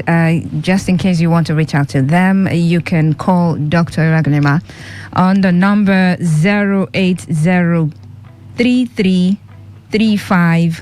No, 33384.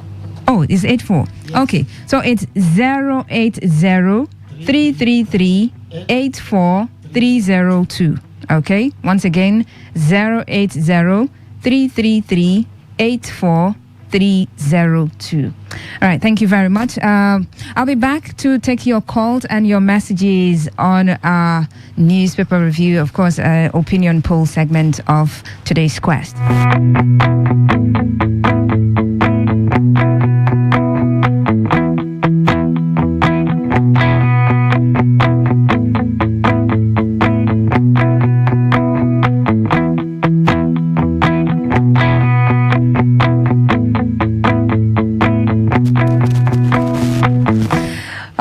So now you can keep your calls coming in. For today's quest, newspaper review segment, the general post, all of the newspaper headlines that we have analyzed here on the show. Opinion poll, discussion for opinion poll. You can react to any of them right about now. So you can send a message, a text message or a WhatsApp message to the number 0701 933 9962. Send a message to 0701 933 9962, or you can call 0817 00951 and 0810 9510 951. When you call, please go straight to the point, reference the headline that you're reacting to, and be civil in your conversation. Thank you very much. Hello, good morning. Good morning. Good morning to you. Thank you so much. Mr. Mascot. Yes, thank you so much. You know, I want to congratulate the members of that 404 club. They are doing a good job in River State. 401. 401, sorry, 401, yes. Thank you. I want to congratulate especially my elder brother, Dr. Bidemma. They should continue their good work. The only thing we hear in State is road. The operator has taken the auto flight. Within the road, aware that they are going at the back now redesigning and removing some critical projects in that ring road, which is corruption in fact. The 401 to take up this. If they are going at the back and redesigning critical projects, already signed by the government, going at the back, it is stop and they should take it up. It is not only road, and they don't say that delivering, but see what they are doing to go back, that the ring road is very right. Thank you, God bless. All right, Mr. Mascot, thank you very much for joining. Hello, Today 95.1 FM. Good morning. Hello. Good morning, Lady Faustina. Long time no here. Mr. Sam, good evening. Yeah. I've been hearing from you. Okay. Chief Ndukwe and the guests in the studio. Good morning. Good morning. Yeah. Lady Faustina, you see, I've been listening to all the discussion, but it is quite sympathetic that in our nation today, even looking at all things that is not done right in this country, it has seemed as if those men have succeeded in turning the constitution and all the government agency has become a tool for them to use to carry out their criminal adventures. Whereby you see today, even the governor will come and be doing things anyhow. Which of the stories are you reacting to, please, Mr. Sam? It is a general term, looking at the educational sector and how today, you people were discussing in that first session how Amechi government built a school and that's not the headline. It's out of school. And they said they need 20,000 schools. Chulode was saying they should blame the community people for not taking care of the facility. Now the question, why even the question they were saying is solely in the hands of government. So what's your opinion? What's your own opinion? My opinion was that you imagine the kind of understanding some people have in governance, whereby Amechi built those schools, put security there, but this weekend came and drive them away because they were asking for their salary. He could not pay them. He drive them away. And criminals took advantage to go and be stealing and looting those things, those computers. And you expect community people who are supposed to be sleeping in the night to go and be watching over schools. And you say it's supposed to be community people, whereby... Okay, so Mr. Sam, because of time, since you're reacting to that particular story of building 20,000 schools, we need more schools to be built, or the ones that are built already to be strengthened, to be renovated, for teachers to be employed? What do you think? You see, that is what I'm saying. The ones that is built already, how far have we taken care of it? Okay. Whereby some people who don't have what understanding came in and was sacking the ones that government has already put in place, like teachers, where we saw how we can sack them out of. All right, Mr. Sam. These things is just that they don't have vision, and the thing that is annoying me is that when they go to court or these people now, they say they have the minutes. After leaving off, what did they do to them? How did they don't even impeach them? In fact, I don't know what is happening in this country. I think we will begin to find Koboko and find where we begin to catch each and everyone that need to be flogged and be flogging them, even the judges and who are passing all this kind of unnecessary judgment and legislation. All right, Mr. Sam, let me let you go now because of time. Apologies for that. Okay, thank you very much. Hello, good morning. Yeah, good morning. How are you? Very well, thank you. Good morning. My name is Victor Bomo. All right, welcome. I want to contribute to the issue of this education thing. I think where we are mixing the education track is in our supervision. The difference in Anambra schools today from the Anambra schools that was before Peter Obi is not in building more schools. It's not in structures. It's not even in more of desk. It is the supervision, ensuring that teachers do what they are supposed to do when they are supposed to do it, ensuring that pupils do what they are supposed to do when they are supposed to do it and how to do it. Once we are able to put those structures, supervisory structure in place, we will see value in our education will improve. I went to school in the 70s. We went to government schools. And when I was in school, if you are late, you know very well that you will be flogged. So you will to avoid flogging, you will get to school early. If you don't do your homework, you know you will clear grass. If you don't want to clear grass, you will do your homework. If you are not clean, you know you will be punished. So you will not go to school with dirty uniform. What that entails is supervision. We should take our supervision role more seriously. That is what Anambra State have done. I'll give you a very simple example. The issue between government hospital and private hospital. I had an opportunity of going to a private hospital in Edo State recently, run by the Catholic Church. That hospital manages more than 170 people in a day, but you don't spend 3 hours there. But UPTH that has less than 50 people in a day, you will spend the whole day there. What is the difference? Supervision. People who are supposed to be doing what they're supposed to do are doing other things. You will see them busy doing nothing. All right. We need a supervision system in our education system. All right. God bless you. God bless you too. Thank you very much. Just in case you're wondering, the headline he's reacting to is the one from the Vanguard newspaper we discussed earlier.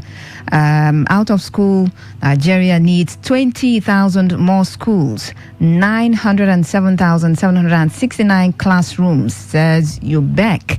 And we asked the question, do we need more classrooms or more schools, or we need to strengthen, we need to equip the ones that we have? We just need to strengthen the educational system. And you just heard someone say, what we need to build on is supervision. We need to supervise to make sure the people who are there to do their jobs are doing their jobs effectively. Hello, Today 95.1 FM. Good morning. Hello, good morning. Yes, you're welcome. Good morning. Yes, good morning. Good morning to the guests in the studio. All the guests. Yeah, this thing also. All right, why you go on? Faustina, what do we need more schools for? The schools that are already on ground are not well taken care of. If you go to so many places, like the schools are dilapidated, no teachers, no seats in the classrooms, and all that. Like Chief Block the school he was talking about is Plaka Primary School, just behind what do you call Photo Park. My youngest son graduated from that school. It was a top-notch school. That one we Teacher Primary School, Model Primary School, and Abbott. Those are top-notch schools. Followed by what do you call this school? This school just before before you go to East-West Road. I've forgotten the name of the school. Yes. So, but what do we have? We don't have. We need to strengthen those schools. Those schools need to be strengthened. It's not just these schools. They want to be 20,000 schools. They want to do it probably to put money in some people's pockets. They are not. If you do it without putting manpower, what do you do? What have you done? You've done nothing. Practically nothing. You study the school. This is renovate the school. Put more manpower there, and make sure that the thing is working. Because most of the schools are not working today. Most schools are not working. So it does not make sense to build more schools, spending more money. Whereas that money you're supposed to spend is supposed to put into those already existing schools to strengthen it. That's the only way out. Now we are talking about out of school children. Yes, out of school children. So many. Okay, the schools that are there. What is happening to them? What is happening to them? It does not make sense for us to build more schools. It's spending money unnecessarily. The funds unnecessarily. So we have to concentrate on the already existing one, strengthen it, so that it will be effective. That's all I have to contribute. All right. Thank you very much. Thank you very much. Thank you so much for calling in. So you two can call in and let's have your opinion on the stories, the headlines that we have shared with you this morning on today's quest. Hello. Good morning. Yeah, good morning, my sister, Faustina Oputu. You're welcome. Yeah, different man. It's been a while. Different man. Good evening. Been a while, really. How are you doing? Very well, thank you. Faustina, it's true that we need more schools. We need more schools. We need more schools? It's true, listen now.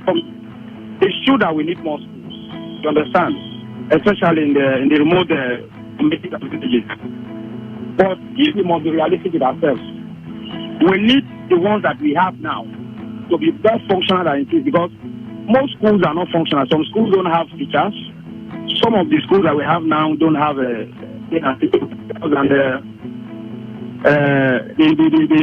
structures are dilapidated. You understand? So I think that before ever we talk about having more schools, I think these schools that we already have should be restructured and kept in a place where students can go and learn very well and teachers can teach without inconveniences. You understand? Okay. We are okay, different man. So sorry, the line got bad, so I had to let you go. Sorry about that. Hello, good morning. Hello, Faustina. Good morning. Yes, good morning. What's your name? Yeah, my name is Obindo. I'm calling from Modele Road. Okay, good to have you join us. I want to thank Dr. Obidimma. His analysis is so good to us. The man will live long to us. So this small school they are trying to build now is to collect more money, more revenue from the state. So there is no need to build a new school. They should repair the ones and employ teachers. That's the only thing you're supposed to do. Thank you. All right. Thank you very much for going straight to the point. Thank you. Some messages before we go. Faustina, greetings. Out of school kids, Nigeria needs 20,000 more schools, 907,769 classrooms. UBEC. How did UBEC arrive at these numbers of schools and classrooms?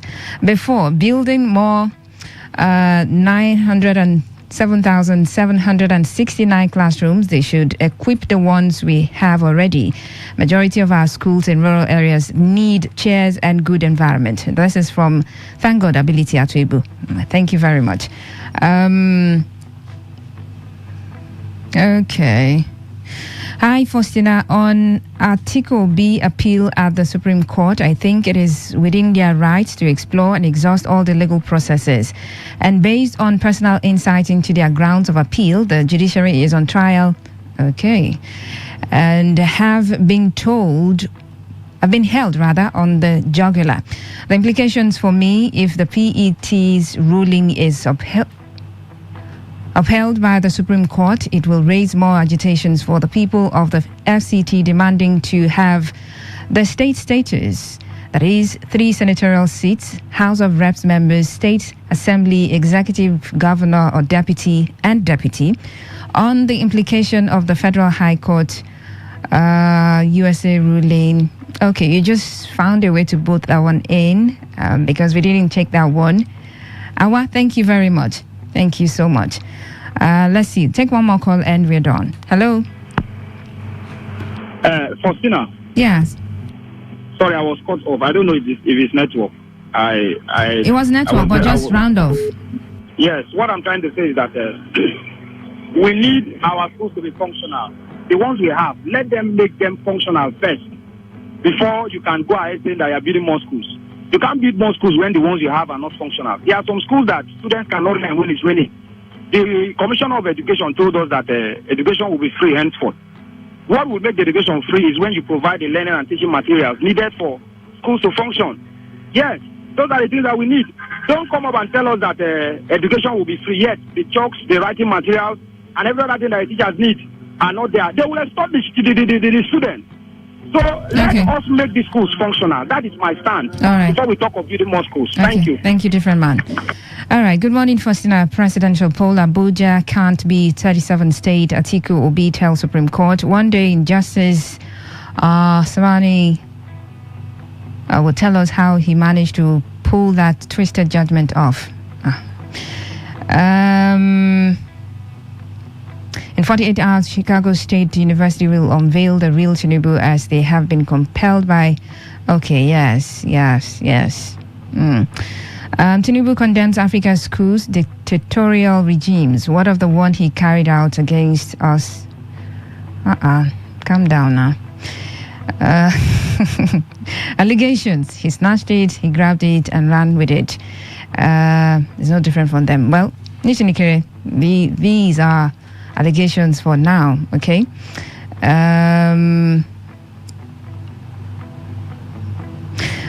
Well, I did say if you're commenting, please reference a story. So I'll just go straight from there, all right? But let me take just 2 comments on Facebook and wrap up the conversation. Apologies for that.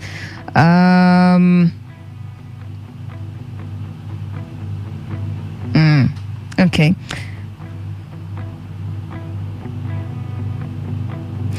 Kenneth Ibiayemi. Tinubu should stop condemning coup from other African countries. Rather, he should tackle issues where bandits are seen with AK-47 in the midst of soldiers, reduce hardship by reviving our bad economy and end importation, especially now that the Dangote refinery will be importing crude oil that flows from my backyard. What a shameful government with such anti-people policies. Nitinikere says Dangote refinery imports crude as NNPCL swaps oil for loans. We've been scammed again. Shame, shame, shame. Okay. All right. So we're good to go now. Thank you so much. We need to wrap up the conversation right about now. But let me say thank you to Dr. Obidima, journalist, international affairs analyst. And of course, Chief Loveday Okere JP, social political analyst, community leader, Secretary Olako Clan, Council of Traditional Rulers, and Chief's voice of Eche Nation living in River State. We're all living in River State at the moment. And of course, your very own Mr. Emmanuel Ndukwe. Thank you so much. Thank you very much, Faustina, and thank you, Nigerians. Okay, so that's our package for today on the show, Today's Quest on Today 95.1 FM. At noon comes the midday news, all right? Lucky Maxwell should be here to take you on that one. God willing, we'll be back again tomorrow for Today's Quest on Today 95.1 FM. Stay with us.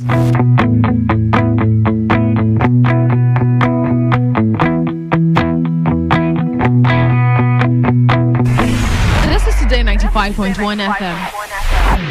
To copy this tune, press 9. This is Today 95.1 FM. For current news and information, press 5. They are politicians, all of them. They know what they do. So they know how they attack each other. To stay connected all day, press 1. The person who raised the alarm is the one who made the public know about it. Good afternoon and welcome to the world news on your premium talk radio station. We are your premium talk radio station. Today 95.1 FM. The station with a unique dial.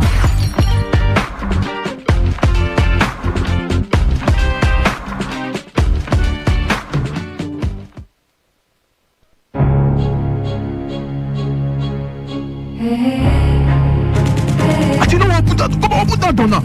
I go match on that. Oh yeah, give me that thing. Come on, give me the phone. Give me that thing. Oh yeah, shoot that police. Take over. Insecurity has become a common factor in our general language within the Nigerian space, no doubt. Not only has it become a threat, it has begun taking diverse dimension we cannot ignore. A solution we seek. A desire to stop the trend is imminent. Wait up, 2 seconds.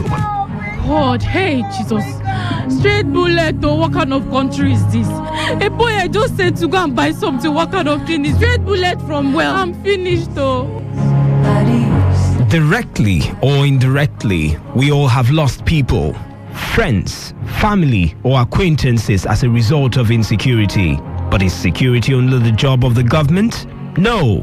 Security is not one man's job alone. Every individual in the society has a role to play in order to achieve a secure society. We urge citizens and indigents to adhere and respect the laws of the state, report irregular activities to the authorities, and we implore security agencies to carry out their duties as stipulated by the Constitution and not infringe on the rights of citizens. If we work together, we can build the Nigeria of our dreams. This message is brought to you by Today 95.1 FM.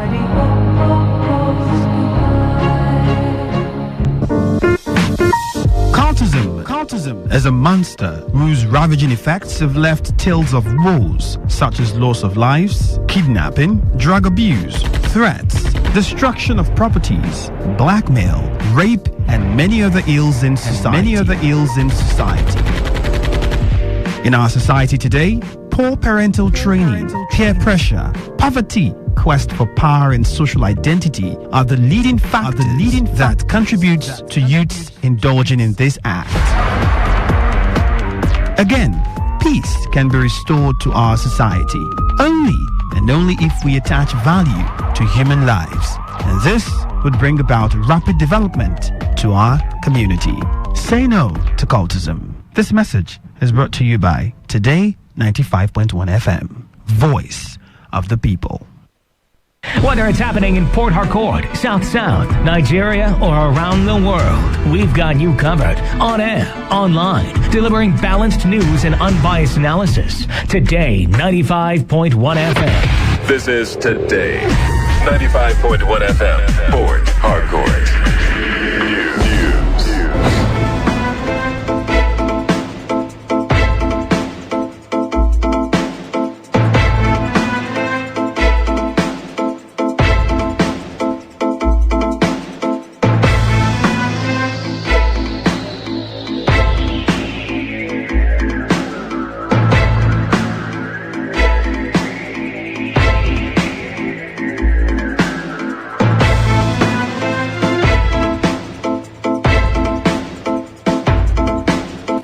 Many thanks for joining us. Good afternoon. This is the World News on your premium talk radio Today 95.1 FM. And the headlines: President Bola Tinubu tells world leaders that his government is working towards fixing Nigeria.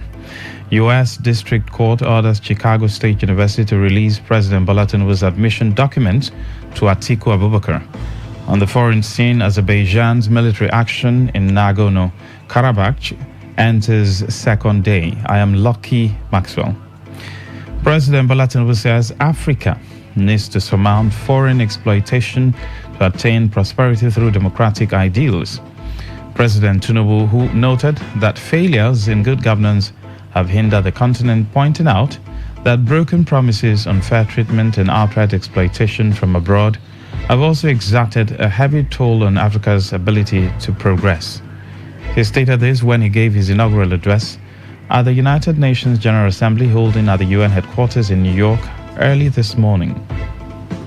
Proclamations have been made, yet our troubles remain close at hand. Failures in good governance have hindered Africa, but broken promises, unfair treatment, and outright exploitation from abroad have also exerted a heavy toll on our ability to progress. Given this long history, if this year's theme is to mean anything at all, it must mean something special and particular to Africa. The president said both internal and external factors have impeded development and the equitable distribution of wealth in Africa. He also spoke on efforts by his administration to set Nigeria on the path to growth and development.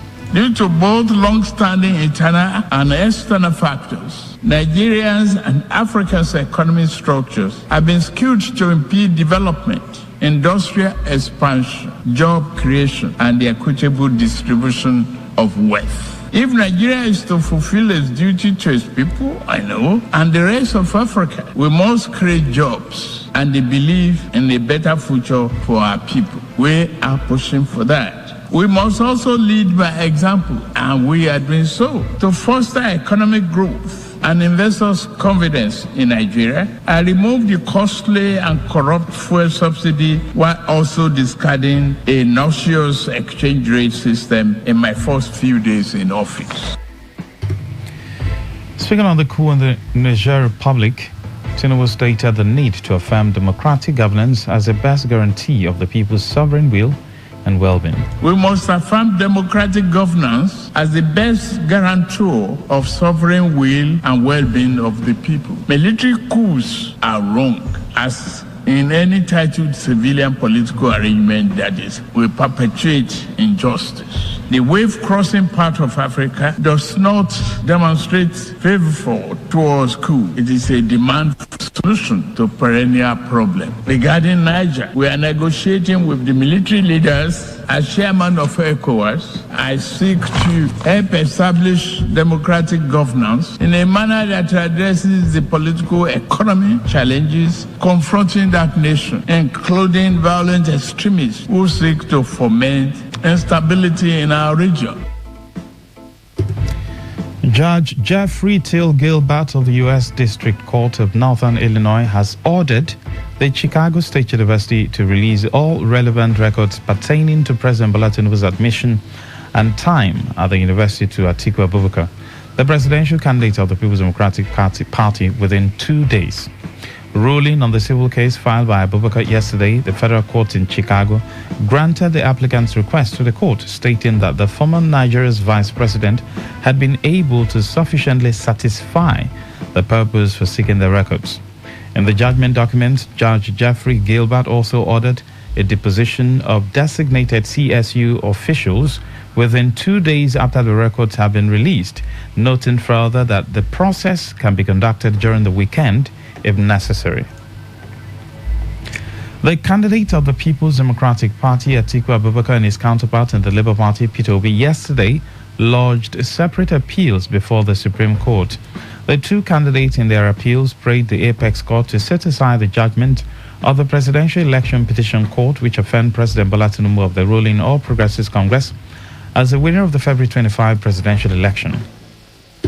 Specifically, they argued that the lower court erred in its judgment because Tinubu did not get at least 25% of votes cast in the Federal Capital Territory, Abuja, adding that the Independent National Electoral Commission, INEC, deliberately refused to transmit the result of the poll electronically to its portal in accordance with its guidelines. They also argued that the PEPC glossed over their claims of manipulation of the poll conducted in breach of the Constitution and Electoral Act in spite of their weighty evidence. Whereas Atiku, 35 grounds of appeal to challenge Tinubu's victory, Obi filed 51 grounds of appeal before the Apex Court. Some members of the ruling All Progressives Congress have accused President Bola Tinubu of lopsided appointment in his administration. The APC members, under the banner of Progressive Change Ambassadors of Nigeria, said that mainly people from the southwest region are being appointed to top positions by the president. In a statement by the PCAN Executive Director Abdul Karim Obwada and Secretary Mohammed Awal, the group accused Tinubu of ignoring competent and qualified individuals from other ethnic groups in the country. The APC group further urged the president to ensure balance in coming appointments. In other stories, the head of Computer Engineering Department at the Rivers State University, Promise Elechi, has blamed government agencies for the continued building of structures under high-tension wires. Elechi, in an interview with Today FM's Uchendu Jowo, said such practice is dangerous for the residents or business owners, especially when there is a faulty cable. give approval to people to go and build. And then they send touts to come and be carrying materials. The touts are not the ones doing the actual work. Let the professionals in the field come out and say, okay, this is right of way, this is waterway, this is access to, you are approaching or you are encroaching into the utility line. And then they can stop the people. It's not just about giving approval or just talking. Elechi called on government at all levels to set up a task force to stop the indiscriminate erection of buildings that falls short of development plan. Over-billing for electricity consumption has remained a challenge to customers of the Port Harcourt Electricity Distribution Company who are residents in River State. Customers of the PHED are accusing the company of ripping people off by giving them outrageous bills that do not tally with the amount of electricity consumed monthly. Some of the aggrieved residents in Rumaholu, a section of the Choba extension, and Rumekini told Today FM's Ifunaya Obemendukwe that the PHED is unfaithful with power supply but faithful in giving bills. We would not have lights in my area. My area is First Mechanic in Choba Extension. Transformer issue. Community have been the one fixing the lights. That's the problem. You call NEPA, you do not come. Community will not go. Okay, let them help us and fix the thing. When they come and they want to fix the thing, NEPA will pass and see them and say, are you PHED? Are you NEPA? Then they will disconnect us. They will not give us light for like 2 weeks, 3 weeks. After some time, we would talk with the community people. Then they will decide to come and fix the lights. Then they will not bring bill for us, outrageous bill. They'll give you bill of 30,000, 40,000 one compound, and it's not nice. There's no light. So where is this bill coming from? That's our problem. Anybody that can help us should come and help us, please. What they did the last time was they gave us a bill. They gave us 2 bills per flat. They gave us, the first one is 8,000 naira. The second one they say we should pay 30,000, which we had to split it into 4,000, 4 flat, and we were unable to even pay the complete bill. If you go around, you see them collecting bribe of 4,000 naira, bribe of 3,000 naira for them to connect people that have not paid their bill. A customer accused the PHED of refusing to access her home for accurate billing despite several letters written to their office. What they are doing is very, very bad. It's very, very wrong. In my compound, we have just 2 persons with meter. I have applied severally for them to come and do a proper evaluation of my properties. These people have refused to. I have evidence of my letters that I have sent to these people. I need them to come and evaluate because they come to us and they give us estimated bills. We have our old meters that have been reading for us. On several occasions, we try to call them, ask them if they can come and charge us based on the old meter since they don't want to give us the new meter. These people have refused to do that. They have refused to come and do evaluation. In my house, I don't have fridge, I don't have TV, I don't have washing machine. But because I live in a flat, they are charging me the same way they are charging other people that are living in the same flat, 2-bedroom flat. What I have in my house is just bulbs. I just entered the flat. I'm trying to see how I can buy things into the place. But for the past 6 months, I have been paying the same thing every other person is paying. Another resident is appealing for a meter to be installed in the home of every consumer. Many tenants have requested for prepaid meter because they believe that if the NEPA people give them prepaid meter and they are on prepaid, their rate of consumption will be a little bit minimal, or let me say controllable by them, because they can pay as they consume. But whenever it is unestimated and they now come up with a bill of maybe 125,000, 130,000, the case might be a bungalow or a 2-bedroom flat. You want to measure the rate of consumption and the money that you are paying, there's no correlation because they cannot determine what they use in measuring the rate of your consumption, except those who are using prepaid. So I believe that if everybody is being given a meter in this area, I think life will be better. Meanwhile, a resident of South Road, Rukboku, Jehovah Nisi Street, opposite PHED office, alleged that the PHED is asking customers in the area to pay 1.7 million naira for their transformer that was vandalized.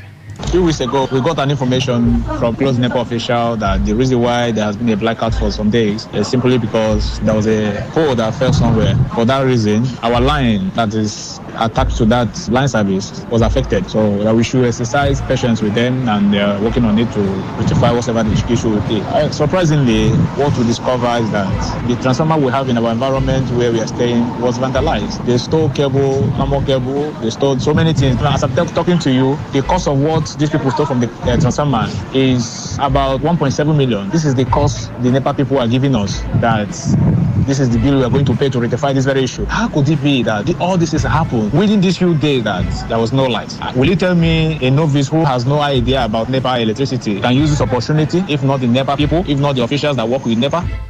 The PHED has refused to make an official comment despite several efforts by a correspondent to reach out to them. This is the World News on Today 95.1 FM. We'll be right back after the short break. Every day, every hour, when the big stories break, depend on our 24-hour news team to bring you the latest. Today 95.1 FM. Thanks for staying with us. Now the rest of the news. A member representing Abua Odua, Ahoda East Federal Constituency, Solomon Bob, has promised to work with security agencies to end insecurity in the area and ensure justice prevails in the death of SP Bako and Bashim. The House of Representatives member who made this promise shortly after visiting Ahoda Divisional Police and the Rivers State Commissioner of Police expressed preparedness to clean his constituency of criminality. Solomon condemned what he termed an atrocity against the police and the people of the area as he assured the Commissioner of Police of his support. Unjustifiable and horrific murder of TPO Bako at Ahoda in little over a week ago. I paid earlier today a similar visit to Ahoda Police Command. The atrocity in SP Bako's murder is absolutely unacceptable in any sane or decent society. So I've assured the Commissioner of my support and the support of my constituents as they set about getting to the bottom of the circumstances of the criminality that led to Bako's murder and ultimately their resolve to rid the entire area, Ahoda East particularly, of criminality. He also advised the people of Ahoda East against providing refuge for criminals in their communities and towns, noting that moves contrary to it will destroy social and economic activities in the area. Solomon also called on the people to come forward with useful information that will assist the police, noting that security is a collective duty.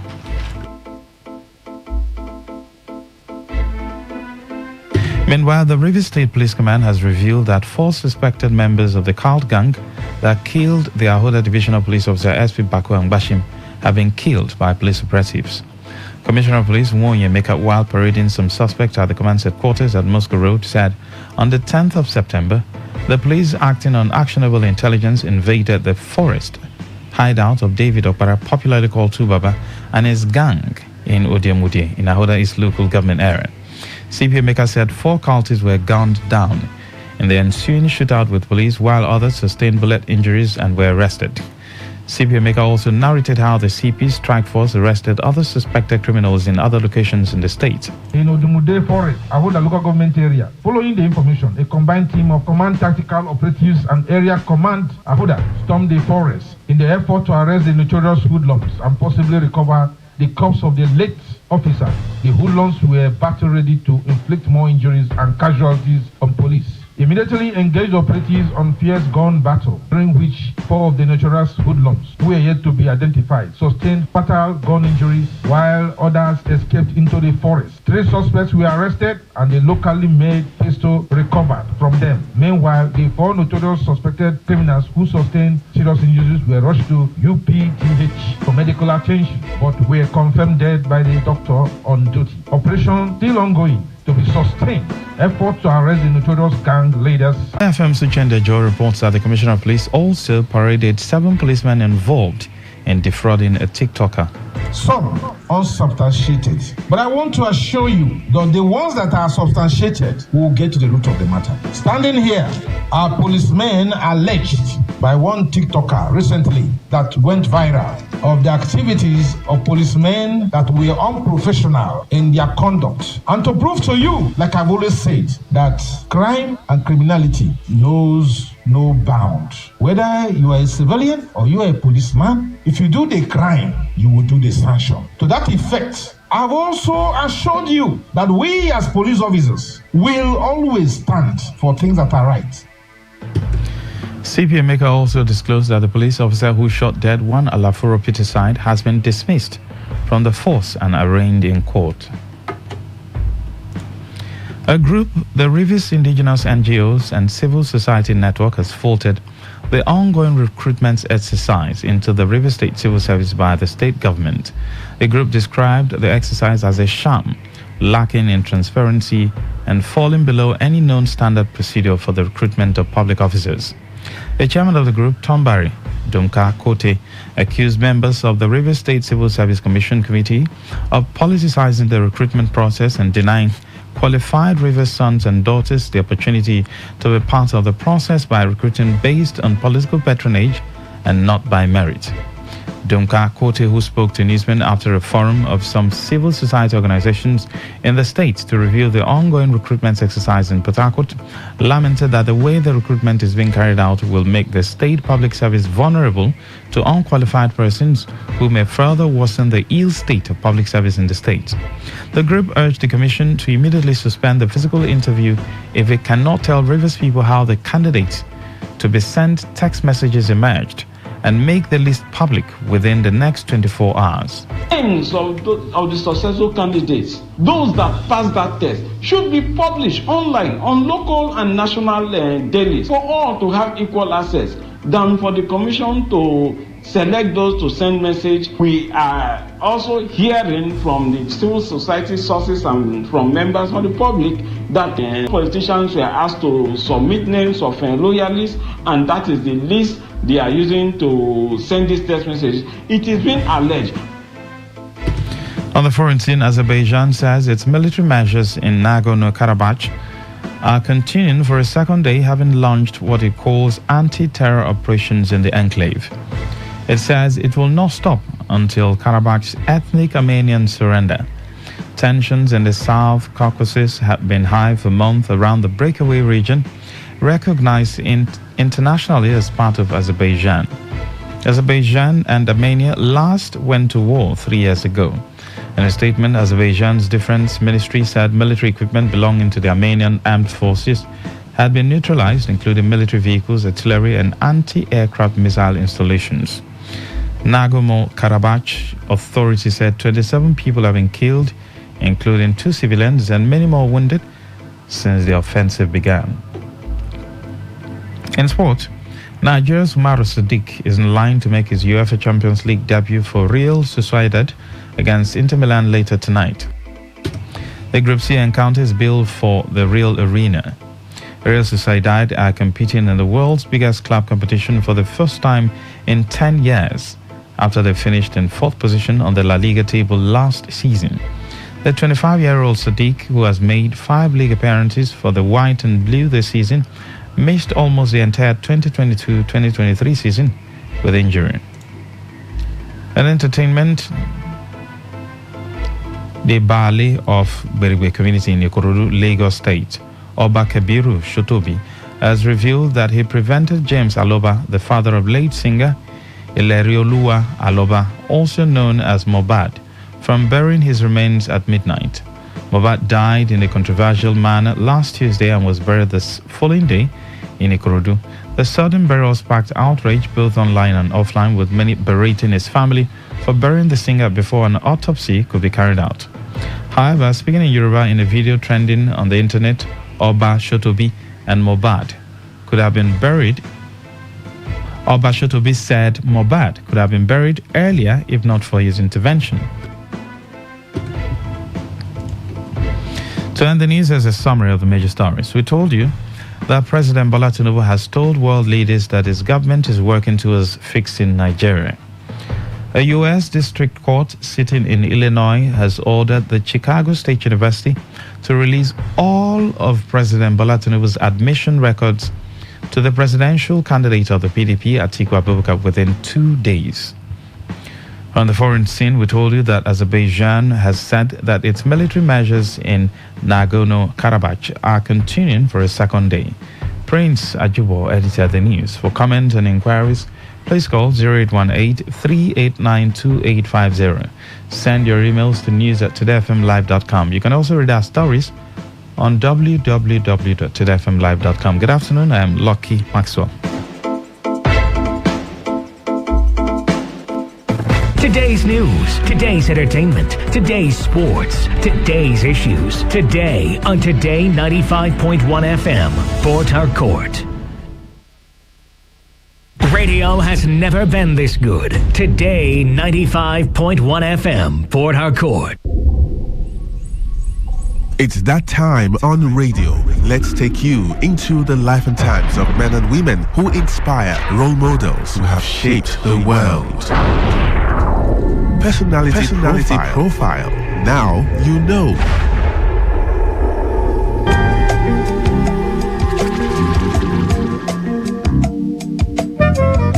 Professor Ngozi Mma Odu was born on 23rd October 1952. She hails from Egi clan in Ogba Igbemandoni local government area of Rivers State.